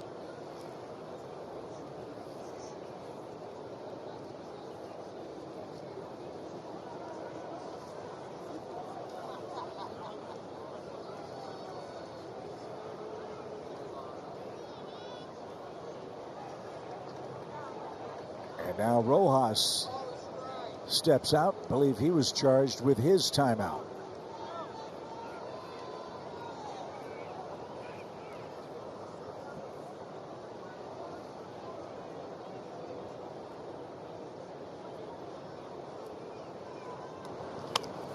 In the air to shallow center. Victor coming on. He can't get there. That drops in safely, and the bases are loaded.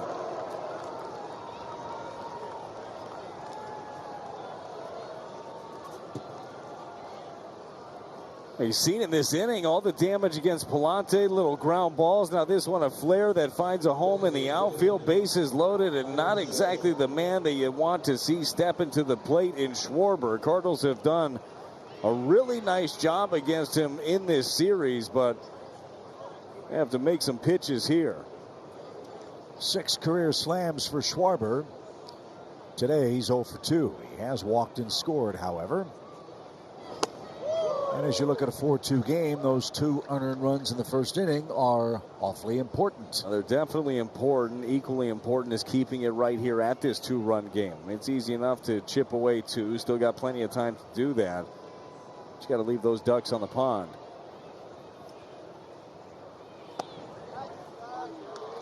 Couple of tight sliders to get ahead. That's a pitch that Zach really worked on this offseason, is being able to command that thing, that harder slider as opposed to the bigger, slower looping curveball.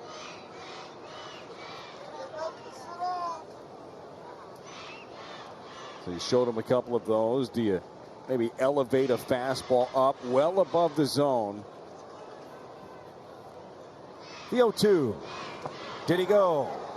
Yeah, he did. Slow, slower, slowest for Zach Thompson. Good enough to take care of Schwarber on strikes, and there's your second out. He didn't even need to change the eye level. Went right back to it. Could not check the swing. Even harder, the slider right there in the dirt. A really nice job by Herrera behind the plate to smother it. And now Trey Turner with the bases loaded. Fouled away. Funny game, isn't it? The Phillies yesterday were hitless with runners in scoring position. Today they have 4 hits with men in scoring position, 5 in total in the game, and a 4-2 lead. Turner, the 8th man to bat in the inning.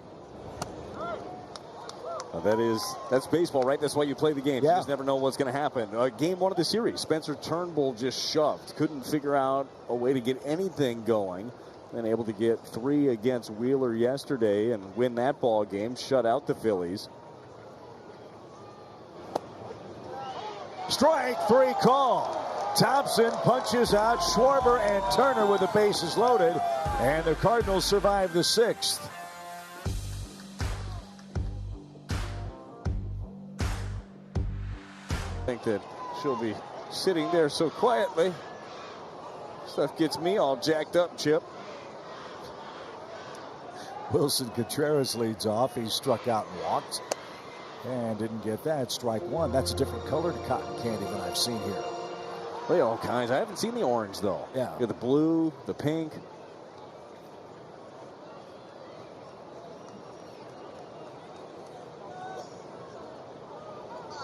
It all is the same, right? All taste the same.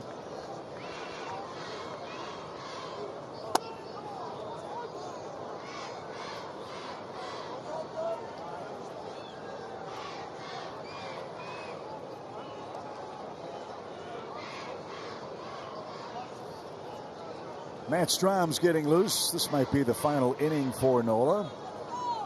Let's make him pay. Cardinals have 2 runs on 3 hits.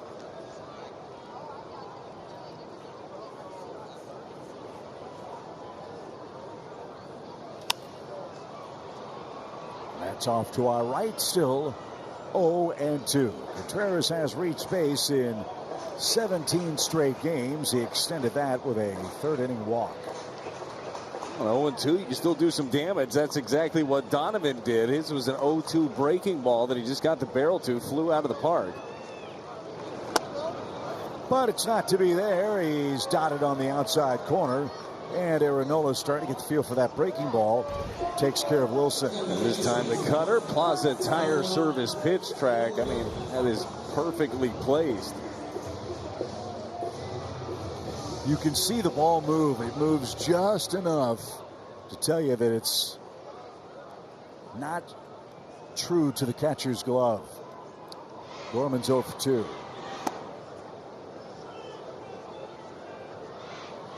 And as the conditions have steadied, so has the command of Nola. Haven't seen him throwing out multiple baseballs every time he gets one back here in the last couple of innings.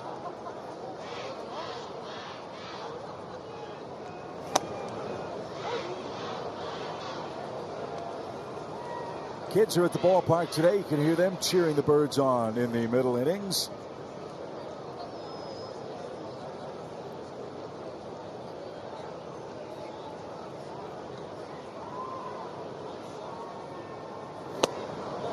Didn't get that. 1 ball, 2 strikes. That's a pretty sweet field trip, by the way.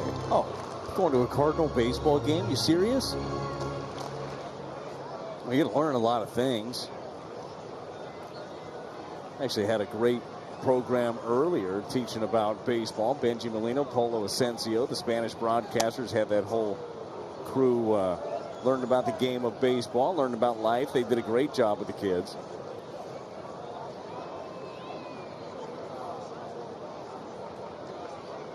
Well, one young fan's found out that orange cotton candy is delightful.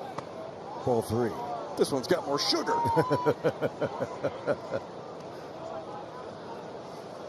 Well, how about a base runner and Arenado hitting his first homer? That would be a nice recipe.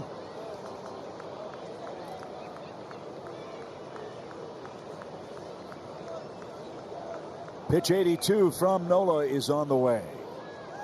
And there you go. There's ball 4. Gorman's aboard.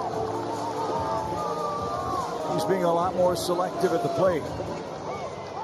So he's reached base for the first time, and Nolan's up. He's 0 for 2. Nolan has been working. He's trying to get out of the little funk. You mentioned it earlier. The hitting streak that he had was snapped yesterday. And one big swing of the bat could snap things right back. Oh, he turned on that baby and launched it foul.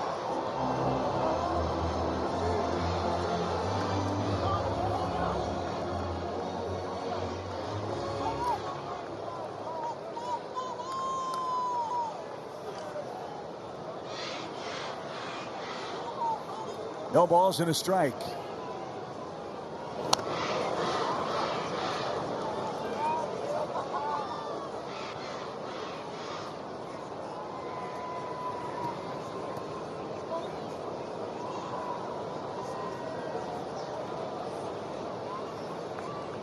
And I would imagine in this spot, Nola's going to keep the ball away from Arenado and dare him to hit the ball the other way. Yeah, if he goes inside, he's going to go in off the plate. It's going to be more for effect, or tie him up, because he'll be aggressive in there also.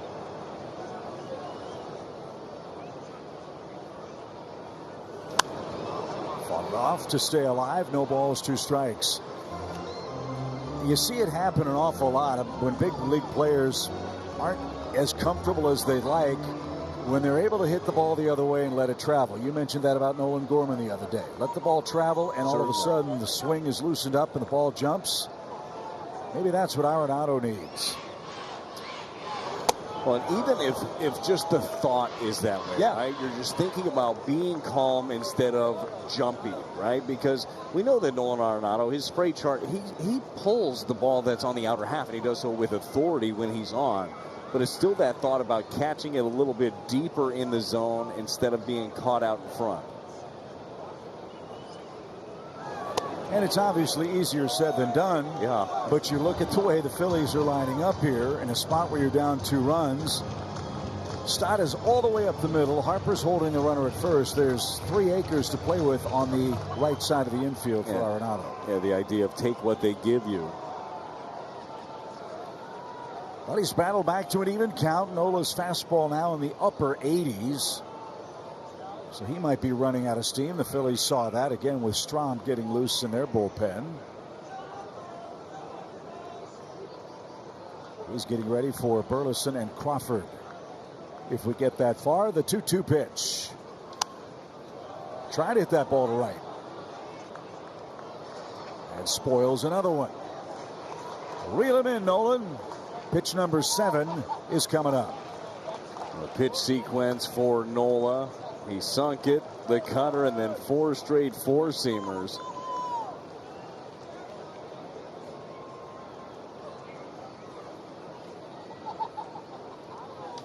Rolled over to the left side. Bohm cuts it off and throws over to first. Bad throw, but Harper saves an error. Runner to second. 2 out.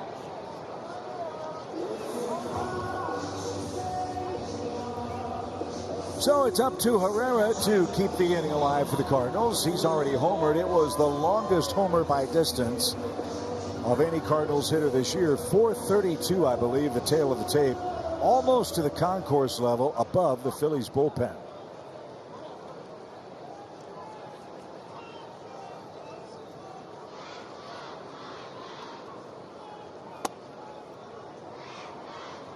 I'm guessing this would be Nola's last batter either way. I would agree with you. You got a couple of lefties coming up. You got the pitch count now sitting at 90. Probably be his last chance at it.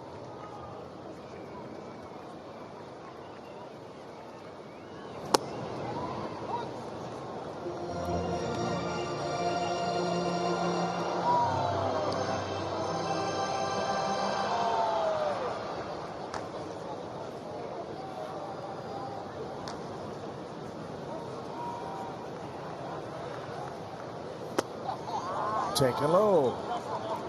2 balls, 1 strike.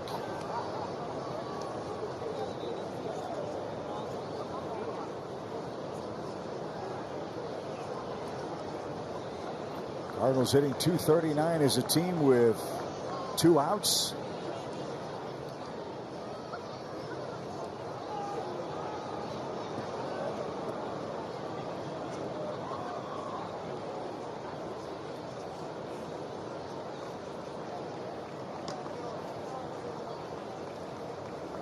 So now we're ready with the 2-1. High fly ball towards center. Rojas broke back, but it'll carry out to him. And Aaron Nola, with 6 innings of 2-run ball, enjoys a 4-2 lead here in St. Louis. Made the score what it is right now, 4-2. Well, got to hold him right there, Brad. This is where the Cardinals bullpen has done an excellent job. And so many of these games, they've been close for St. Louis. 9 of 12 decided by 3 runs or less. And by and large, the bullpen has done really good work of holding him there and giving the offense a chance to come back. Absolutely, and that is what Zach Thompson did in relief that inning. Punched out 2, punched out Schwarber and Turner.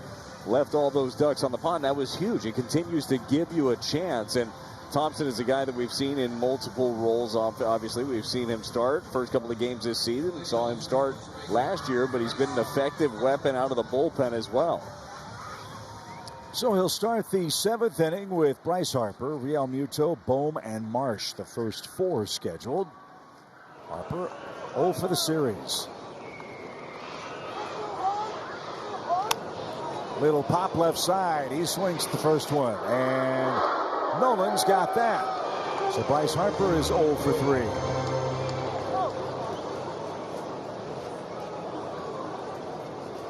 Here's Real Muto. He started the hit parade in the 6th inning with an opposite field single inside the bag at first.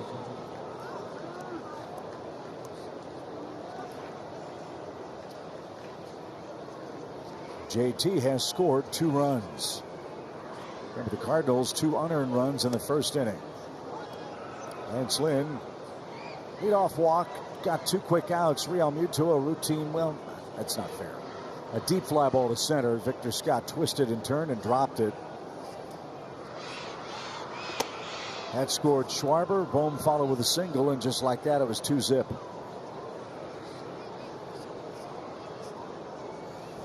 Cardinals have come back with solo homers from Herrera and Donovan. But the Birds only have 3 hits today. There's a shot towards center. And that one is off the glove of Victor. Looked like he was caught in between on that one, and Real Muto reaches with 1 out. Well, it's tough to make this decision on this one, because if you whiff on it, all of a sudden you've got somebody standing at third. Freezes and then makes the decision to come in. Had it, just rattles out of his glove.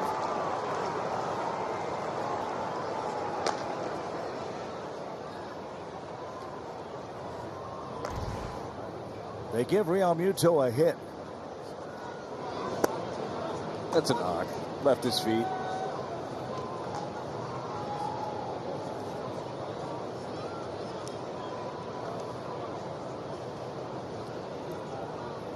Bohm's reached twice. He scored once. He's knocked in a run. He's got a 12-game hitting streak against the Cardinals, who next see the Phillies at the end of May. May 31st, June 1st, and 2nd at Citizens Bank Park. That place will be rocking when the Cards come to town. Phillies have turned their home park into one of the best home field advantages in the sport. A pretty good atmosphere over there. It is a fun place to be. Official crowd count today, 33,104.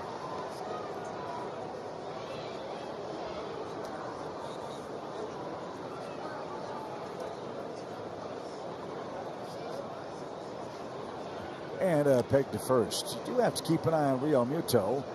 Yes, he's a catcher, but he's also a great athlete. He was recruited as a high school football quarterback. Was thinking about going to Oklahoma. But then the Marlins drafted him, and the rest is history.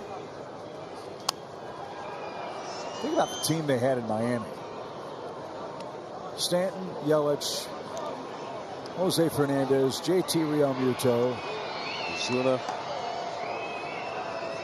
Ozuna's from the Braves, but he was, yes, a Marlin for a while. I thought you said Marlins. Yeah.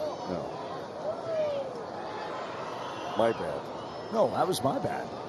But they had a great team. As we saw, at least with Miami, all those guys they moved on didn't get a whole lot back, or at least guys that thought were going to be really terrific players. It hasn't worked out that way for them. When you're going to dismantle something and you're going to go out there and make those deals, you better hope to get something huge in return.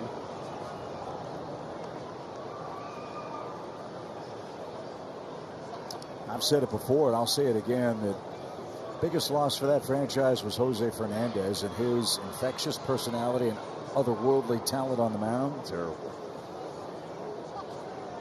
He was a guy that community really was drawn to. Strike three over the outside corner, 2 outs. Yeah, paints that one right there to get another punch out for Thompson. Make that 3 for him. Your Plaza Tire Service pitch track right on the corner. Just from a pitching standpoint, Fernandez was he was must-see TV. Like, buy a ticket, whatever it costs, want to see the show. Yeah, I mean, he pitched, they get 30,000 people at the ballpark. Yep. Here's Marsh. He's 1 for 3. He had the first of the RBIs in the 6th for the Phillies.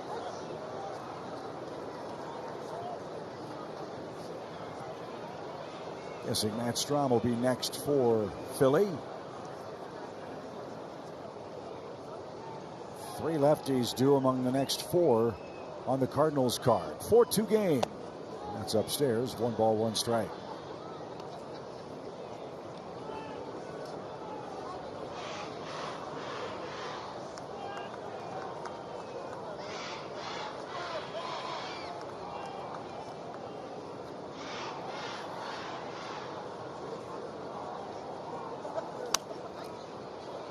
That's out of play off to the left. Let's see who comes up with that souvenir. Where's that fan from, Brad? Chip, this is your. I didn't do that sort of prep work. No? What do you think? DePere. Okay. Is it the poncho? Pretty good clue. Hat and the golf hat. Looks good on him. Roller foul at first. Get a free bowl of soup.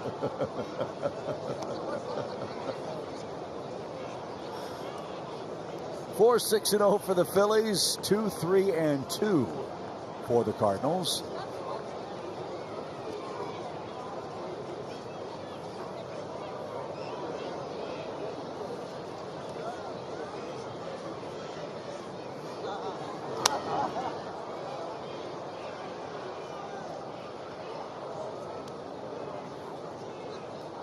Marsh, a really nice piece of the puzzle for the Phillies. Remember, a couple of years ago, they had Odubel Herrera playing center field for them, and he was really in and out both offensively and defensively. This guy really solidified things for them.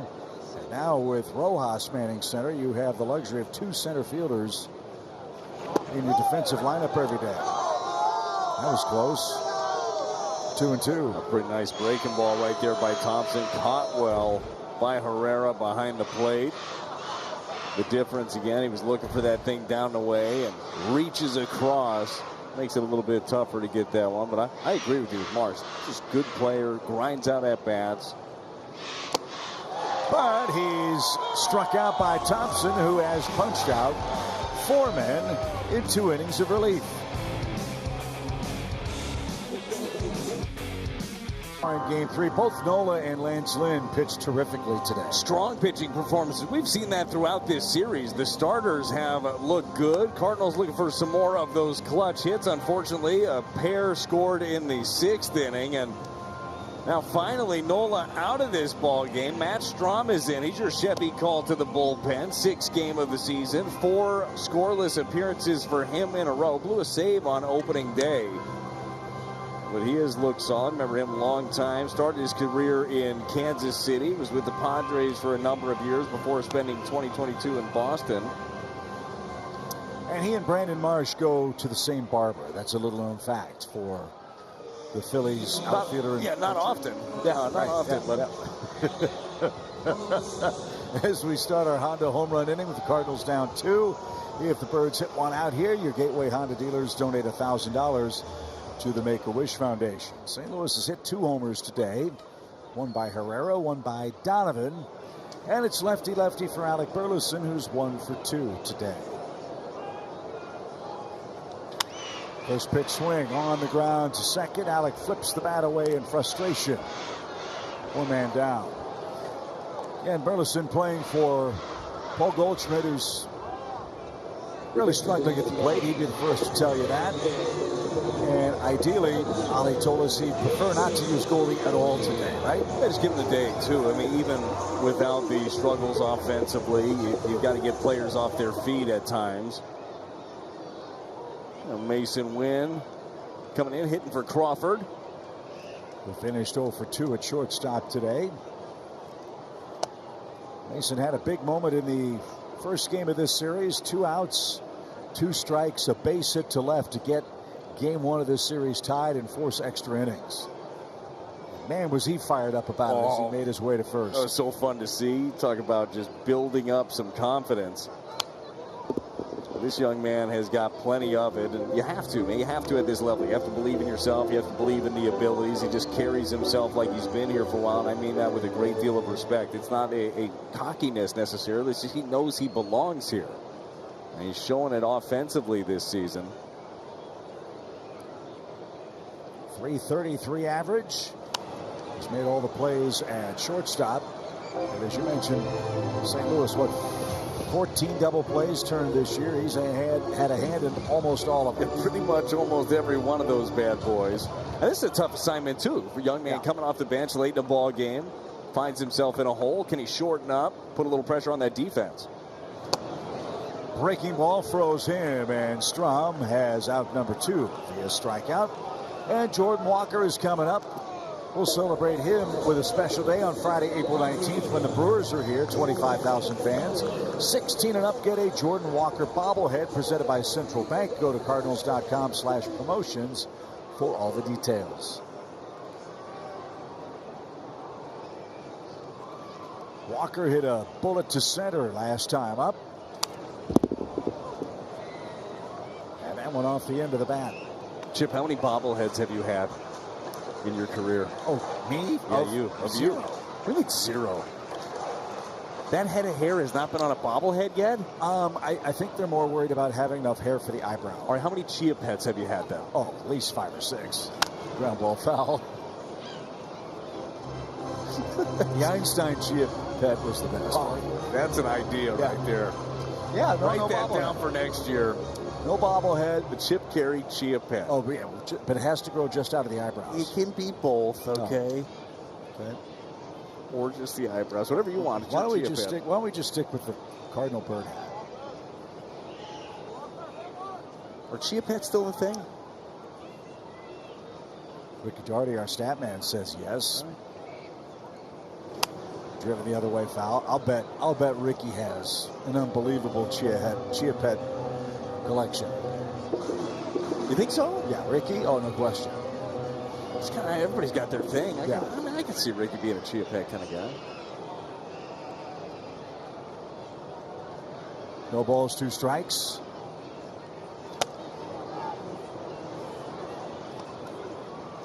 Now 1-2 for Walker. Victor Scott would be next with a tough lefty on the mound. The 1-2 pitch.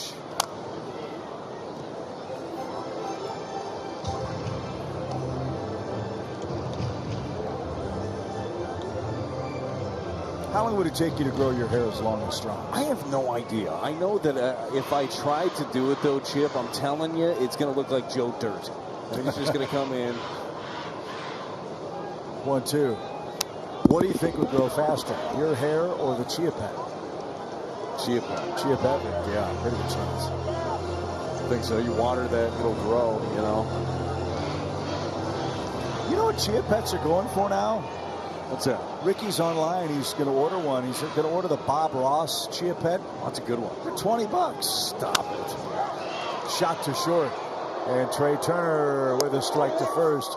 That will retire the side. Thankfully go to the 8th inning. It's 4-2 Phillies. You can see that. This is going to be a thing. I think $20 for a Bob Ross one. Stop with that. We are full of, yes, ideas too. Of course. As we go to the 8th inning. Mason Wynn stays in the game. He's at shortstop. I like that kid's raincoat too. Tyrannosaurus Rex, I'm guessing. As Castellanos leads off. I think it's Stegosaurus. There's a strike. Zach's done good work, giving the Cardinals some length out of the bullpen. 4 strikeouts in 2 innings. He's allowed 2 singles. So this is exactly what they needed out of him. First of all, got you out of a jam, and now giving you some length.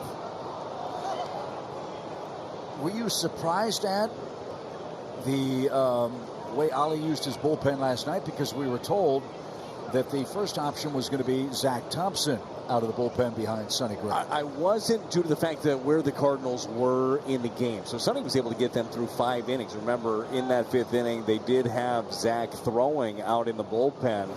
But they had the lead. Another breaking ball, make that strikeout number 5 here for Thompson. Buries this thing. But having the lead and then having your bullpen fresh and set up the way that they would like it to stack it for a victory. And that goes back to trusting all the guys that you have in your pen. I love the way that Ollie used the pen yesterday, and love the way that everybody stepped up, because there were big outs from everybody. Even though Libby didn't have the best control early on, got the big double play off the bat of Harper. Kittredge came in, punched out Real Muto, got out of that one. JoJo was awesome. 4 punch outs in his inning in 2/3. And then Ryan Helsley shut the door. Thompson today, 5 strikeouts out of the bullpen. That's a career equaling performance. His most strikeouts as a starting pitcher was 8. And he's got Bryson Stott set up. And bounced foul and out of play. Again, it's really been remarkable how to this point in the season, because the starting pitching for the Cardinals has been so reliable, that Ollie Marmol and his staff have been able to stack the bullpen, keep guys fresh, but yet have the right guy ready for the lane needed late in the game. And then having that balance. See, 2 of the Cardinals starters, Miles Michaelis and Kyle Gibson, Tommy Edman. We got a chance to talk to Tommy and Dylan Carlson a little bit yesterday. They were so happy that the team was back. It's lonely when you're on the IL when the team's on the road. Thompson, he applies the tag, but Stott with a head first dive with the left hand got to the pillow. Let's see if the Cardinals take a look at this. Yeah, I really thought that initially Thompson got that glove in, but they say the hand of Stott got in there first.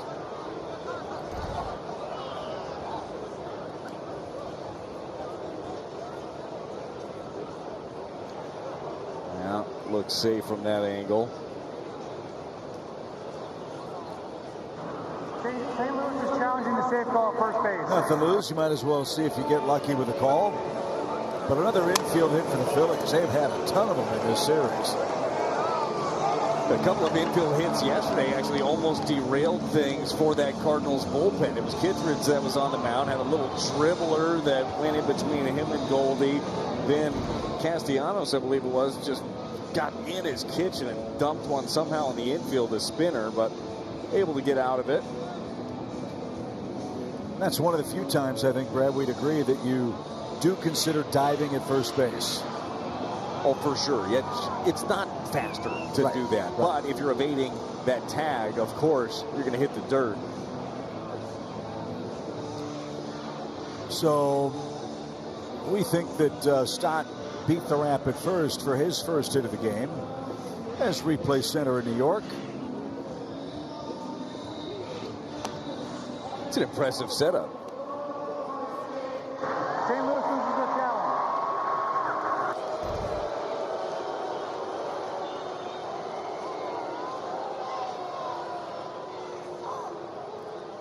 I think that's the only chance Zach had with a fast runner. Even if he tries to go to the bag standing up, Stott's probably going to beat it. Yeah, the only way there is you're diving at him if you're the pitcher. Yeah. So Rojas is up. Another hit for him. He's 12 for his last 20 against the Cardinals. Popped up. Herrera sheds the mask and slows at the track and makes the grab.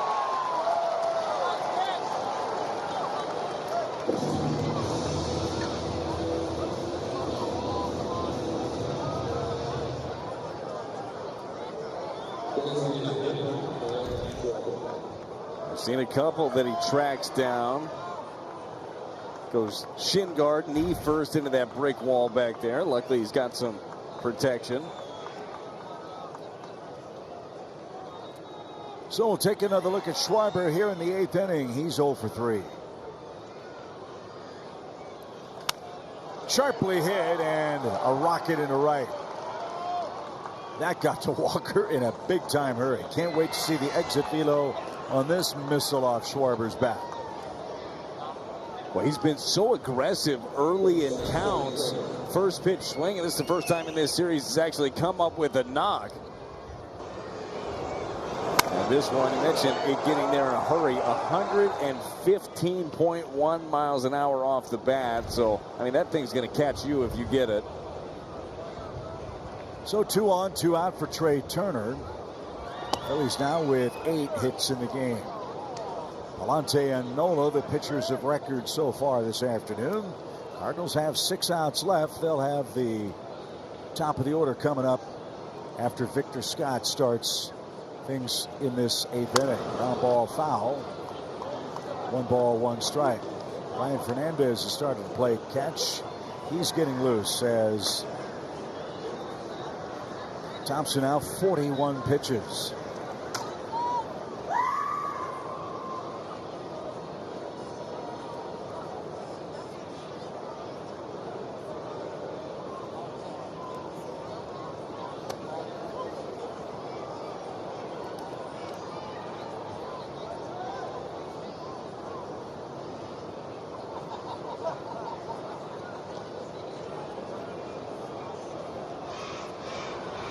Zach, a college kid, went to Kentucky. A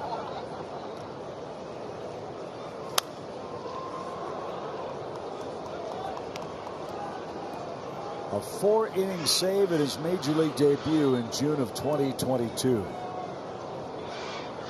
Like early in his career too, showing off that versatility. That'll keep you in the big leagues. Being able to be a guy that can eat up some innings out of the pen, can start some games for you. Runners go, and a swing and a miss. And Trey Turner is not feeling it at the plate. He strikes out for the 3rd time. And Zach Thompson, 3 scoreless innings of relief. And he's held the Phillies right there. Now we'll see if we can make some hay against Gregory Soto, another Philly answering the Chevy call to the pen. About time to give Gregory Soto an ERA. Fantastic start to the season. We saw Soto in game 1 through 20 pitches, 11 strikes with a couple of strikeouts.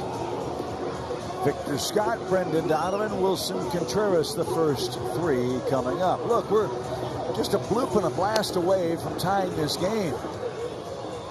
And with a lefty-lefty matchup for Victor, I'll say it again. I'd like to see him try to pull a bunt with him down the first base line and see if he can, A, make contact, and B, win the race. Yeah, a couple of days ago, we talked to Ollie Marmol about that, just asking how comfortable he is doing that, dropping down those bunts. He said he is very comfortable. It's a skill set that he has. That sure does put a lot of pressure. Anything, really, that he hits in the infield is going to put a lot of pressure on.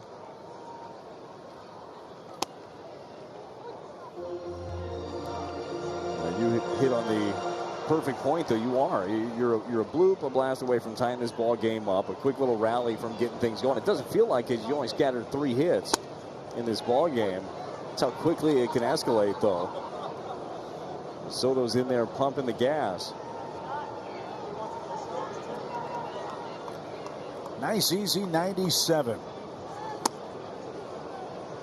And now with 2 strikes, you don't expect a bunt. Victor 0 for 2 today. He's popped out and grounded out.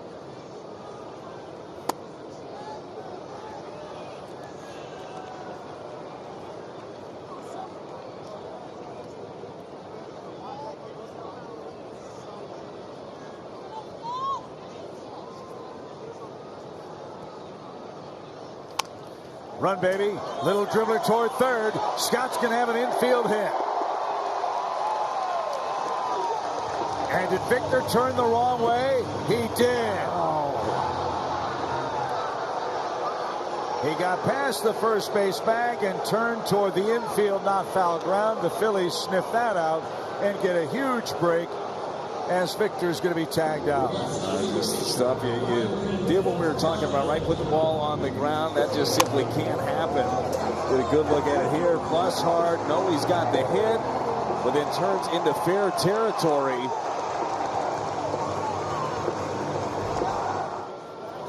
Oh, Brendan Donovan almost took one in the helmet.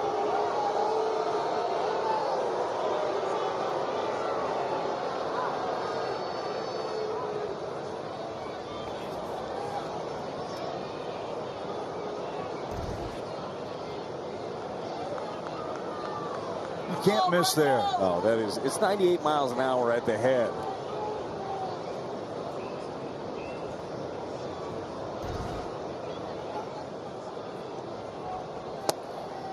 So for scoring purposes, Victor Scott is credited with an infield hit. That snaps an 0 for 24.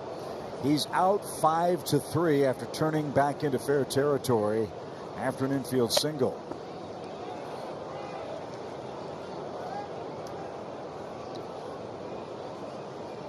Now Donovan somehow has to muster the courage to stand in with Soto.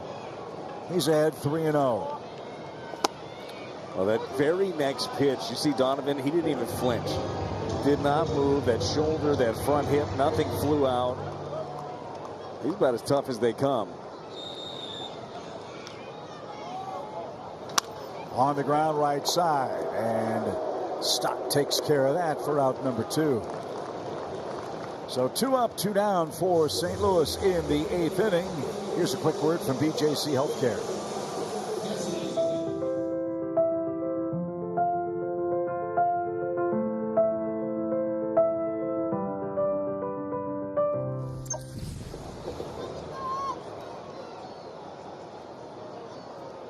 Contreras is 0 for 2. He's turning it loose with that bottom hand. That's good to see. Perhaps he'll be in the lineup behind the plate when we join you again from Phoenix.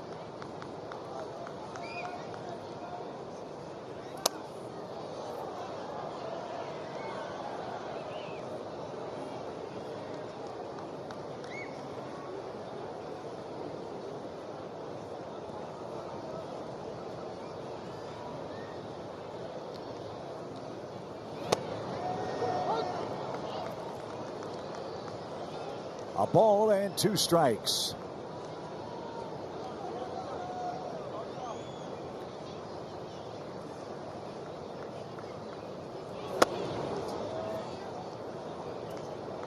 Real Muto's glove is popping with every pitch. He's just letting it fly. And you're right, everything is so quiet with Soto until that arm whips through.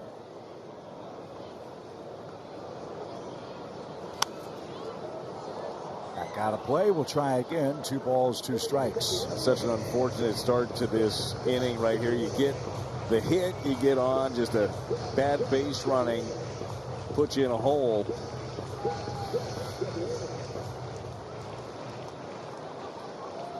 All part of the learning curve at this level. Absolutely is. Up the middle, there's a base hit. Contreras at the 3 o'clock hour gives the Cardinals some hope. Now you've got Gorman, lefty versus lefty, with a chance to tie the game in the 8th.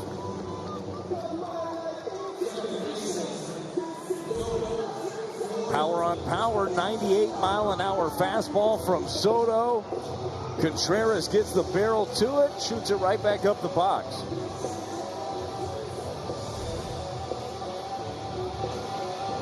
So Caleb Gotham, the Phillies pitching coach, out for a visit. And Gorman, 3 homers. He's shown oppo power already on the young season. Did that a lot last year. Just in case the Phillies bullpen busy, Sir Anthony Dominguez is playing catch. That might be if you get to Arenado, and the Cardinals hope that's the case.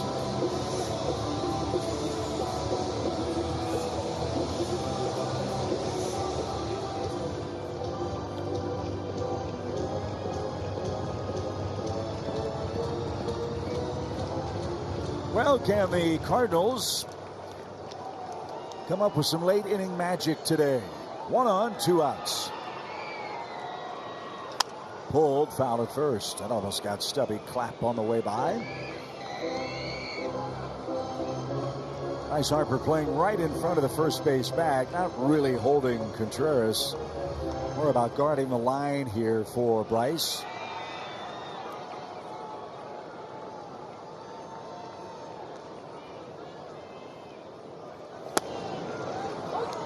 And just like that, it's 0-2. Well, Dots 97 in, then Spots 98 away. Now it's protect mode, and maybe it's that sweeping slider, that left side pretty wide open for Gorman.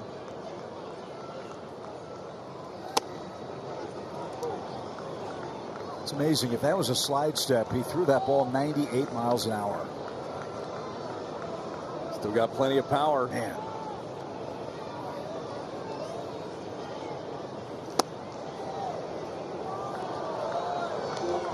He's trying to get chases, but Nolan Gorman not biting yet.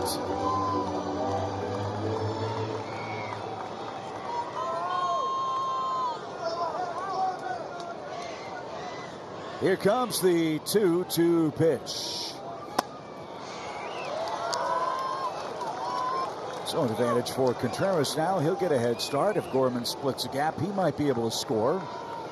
But you got to make contact with a man throwing 98 miles an hour.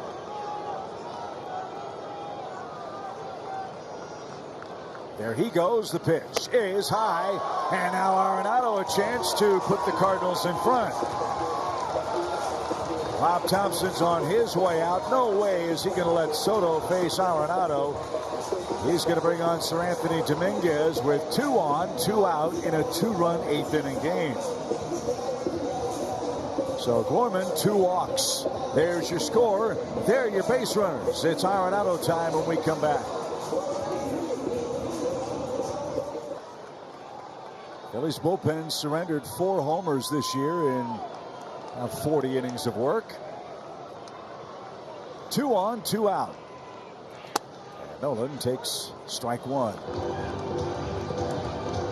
Cardinals are 2 for 20 with runners in scoring position in this series. Let's see if Arenado can improve that.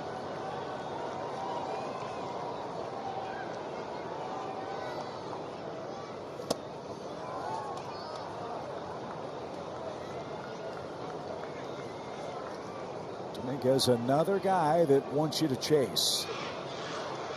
Cardinals have 2 hits and a walk in this inning.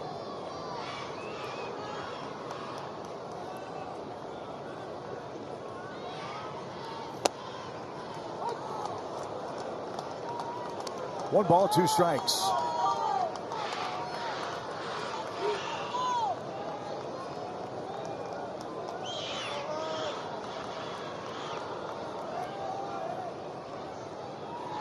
Line into center field. Base hit. We got a one-run game. Throw back to second, and safely there is Gorman. So Nolan Arenado picks up his 5th RBI, a 2-strike knock. It's a 4-3 game, and the tying run in scoring position.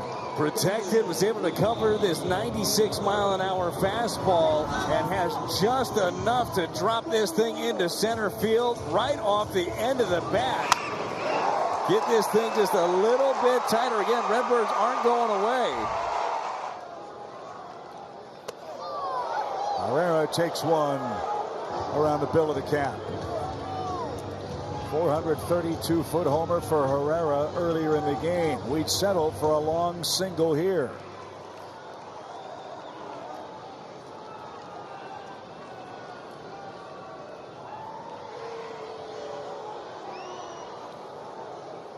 Nobody up in the Phillies pen. This is Dominguez's game in the 8th.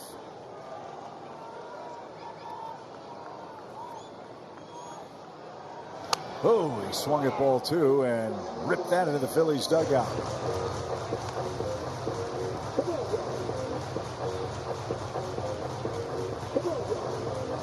He is thinking damage here in the 8th inning. Well, you might as well early on, right? Find something you can drive. He's got plenty of power. Now it is protect time, right? Cover anything that you can. If he goes back out there with that slider, you have to be able to lay off it, or you have to be able to shoot it the other direction.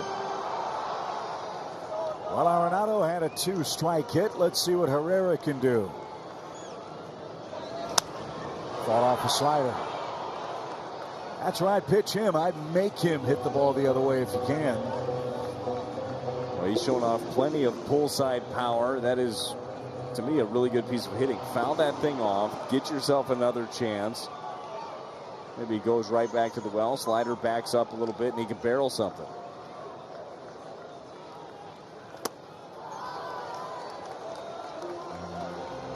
Bryce Harper well off the line at first with Arenado there. Gorman, the lead runner at second. Rojas pretty shallow now in center. Castellanos and Marsh in the Philly corners. The 2-2 pitch. Good rip. Wants that one back. 97 center cut. Again, the Cardinals, Brad, are doing what they've done all year, giving us a finish late. But it is really, it's a change from a year ago. When you looked at late in the game, if you were down, you didn't have that feeling that you were going to come back. Things have changed. Fouled off another tough one. That's 98 out there on the corner. Sped him up twice. Pitch number 8 in a critical at bat. Reel him in, Ivan. See if he can turn these raindrops into Phillies tears in a 4-3 game.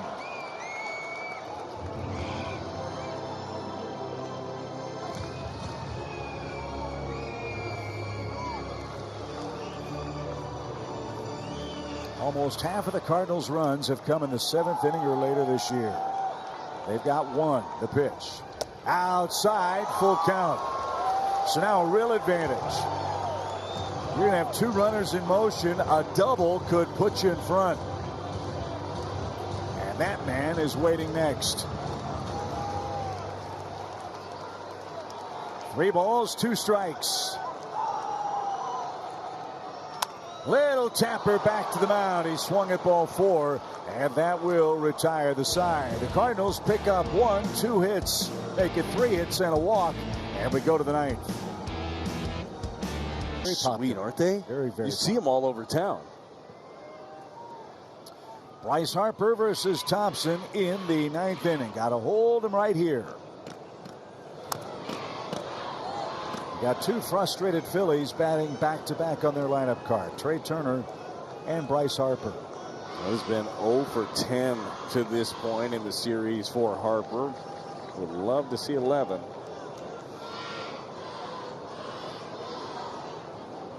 Andrew Kittredge is playing catch in the bullpen. Thinking along with Ollie, maybe it's Thompson for Harper. Then you've got Real Muto and Bohm, right-handed batters. Bring Kittredge in. And keep it 4-3.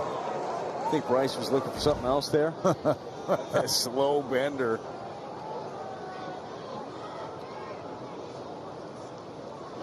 That one whacked towards second. And Harper will go 0 for St. Louis in this series.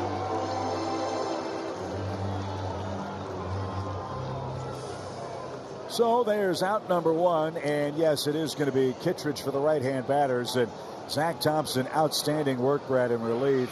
Scattered 4 hits, struck out 6 men, and has given St. Louis a chance, as has been so often the case this year, a chance to come back. Yeah, pitching overall been good in this one. Lance Lynn was solid, but if the Cardinals come back and win, that might be the guy that you're looking at in Thompson.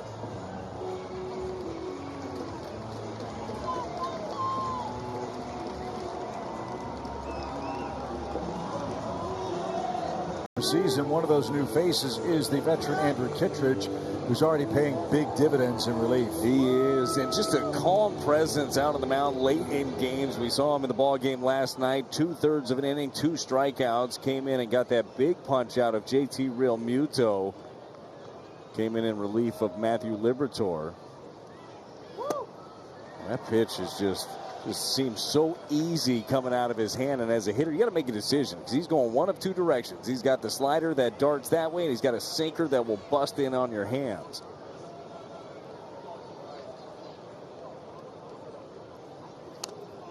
Oh, that got a big piece of Herrera.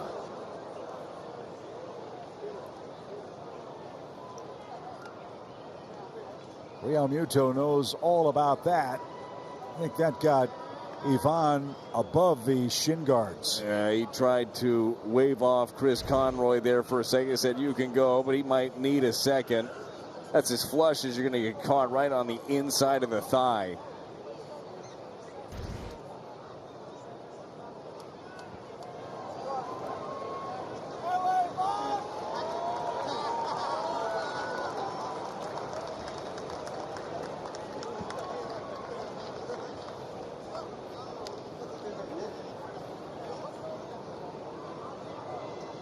So Kittredge way ahead of Realmuto, who's reached base 3 times and has scored 2. 2 unearned runs in the first inning. Huge in this game. Popped up. Burleson in foul ground will have plenty of room to handle that. 2 outs. When we get to the 9th inning, you'll have Burleson, Mason Wynn, and Jordan Walker, the first 3 scheduled, so get your rally caps on. Brad's rally bird is close by, so we're in good shape. As Alec Boehm bats, he's reached twice, scored once. These two faced each other last night. It was Andrew Kittredge that won the battle, ended up punching out Boehm looking on a slider.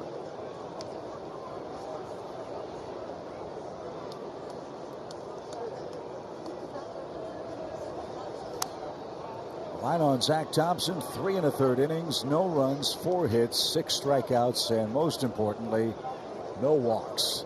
Impeccable command today. It was really good. Herrera's shaking his head. He just got hit by that one in the other thigh. That's a tough business back there.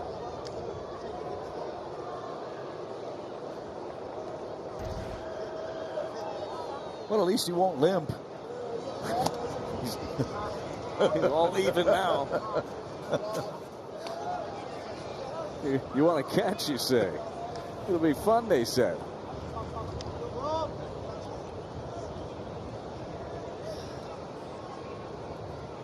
We always try to find the sunny side here on Cardinals baseball. 3 balls and a strike.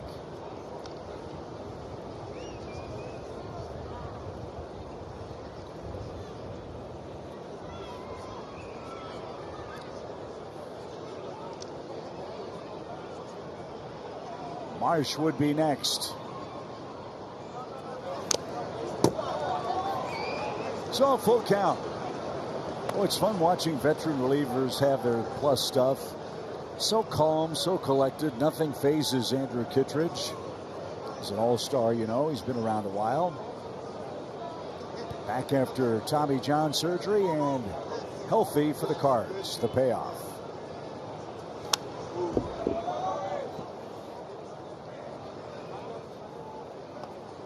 I like, too, that he provides a little bit different look out of the pen. That's something that you and I have talked about. We talked about a lot last year.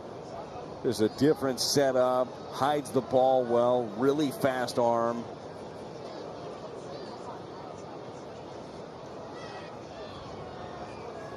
And a swing and a miss. Kittredge retires Real Muto and Bohm, and the Cardinals are a blast away from tying Game 3. It's a 4-3 score. He'll answer the Chevy call to the bullpen. The Cardinals tagged him in his first appearance in this series. He gave up a couple of runs, and if he could do a repeat of that, we'll win this series. I would love to see that. Love seeing the fight so far out of the Cardinals in this ball game. One question the Phillies have, I guess what their fans have, is that, as you mentioned, Craig Kimbrell left and went to Baltimore. The Phillies didn't go out and get Josh Hader. They didn't get a big-time closer for this team that's frankly built to get to and win the World Series. Yeah, and kind of doing the committee thing. They've got a few arms that they believe in. Obviously, Hoffman part of that. Jose Alvarado, Sir Anthony Dominguez. I mean, they've got some guys that they believe in. But you know this, having a distinguished role is important at some point, and maybe that will solidify for Rob Thompson's group. Well, Hoffman on red alert right away with Alec Burleson up there. He's hit the ball hard 3 times. It is 1 for 3 today. Mason Wynn next. A bloop and a blast wins the game. We'll take a base runner any way we can get it. The Phillies have walked 4 Cardinals today, but they've only allowed 6 hits.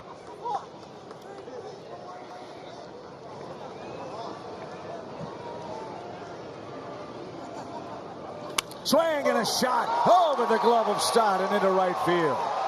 Oh, what's the exit velo on that baby?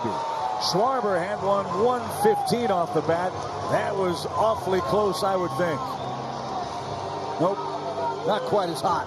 105.3. That one, I mean, that went through Stott over at second base. Another baseball scorched by Alec Burleson. He'll be lifted for the pinch runner, Michael Ciani. Nice day for Burley. So 2 hits for him. Here's Wynn. Mason checked in for Crawford in the 7th inning and struck out.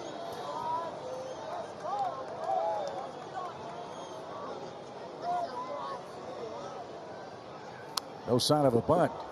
I would think, too, Brad, it'd be awfully hard to think about a stolen base with this part of the lineup card up. The bad weather, obviously, the muddy track.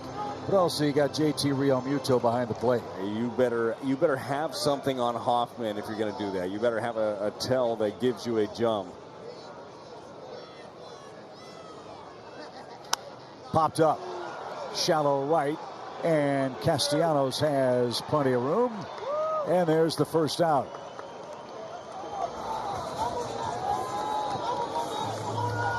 So Jordan Walker is next. Paul Goldschmidt has grabbed the bat. He's in the on-deck circle. Let's see if Walker can park one and walk us off.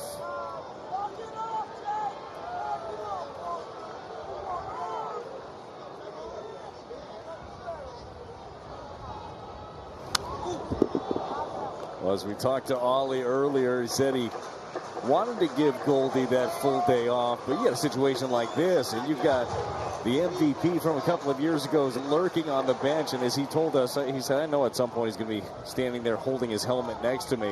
Going to make the call.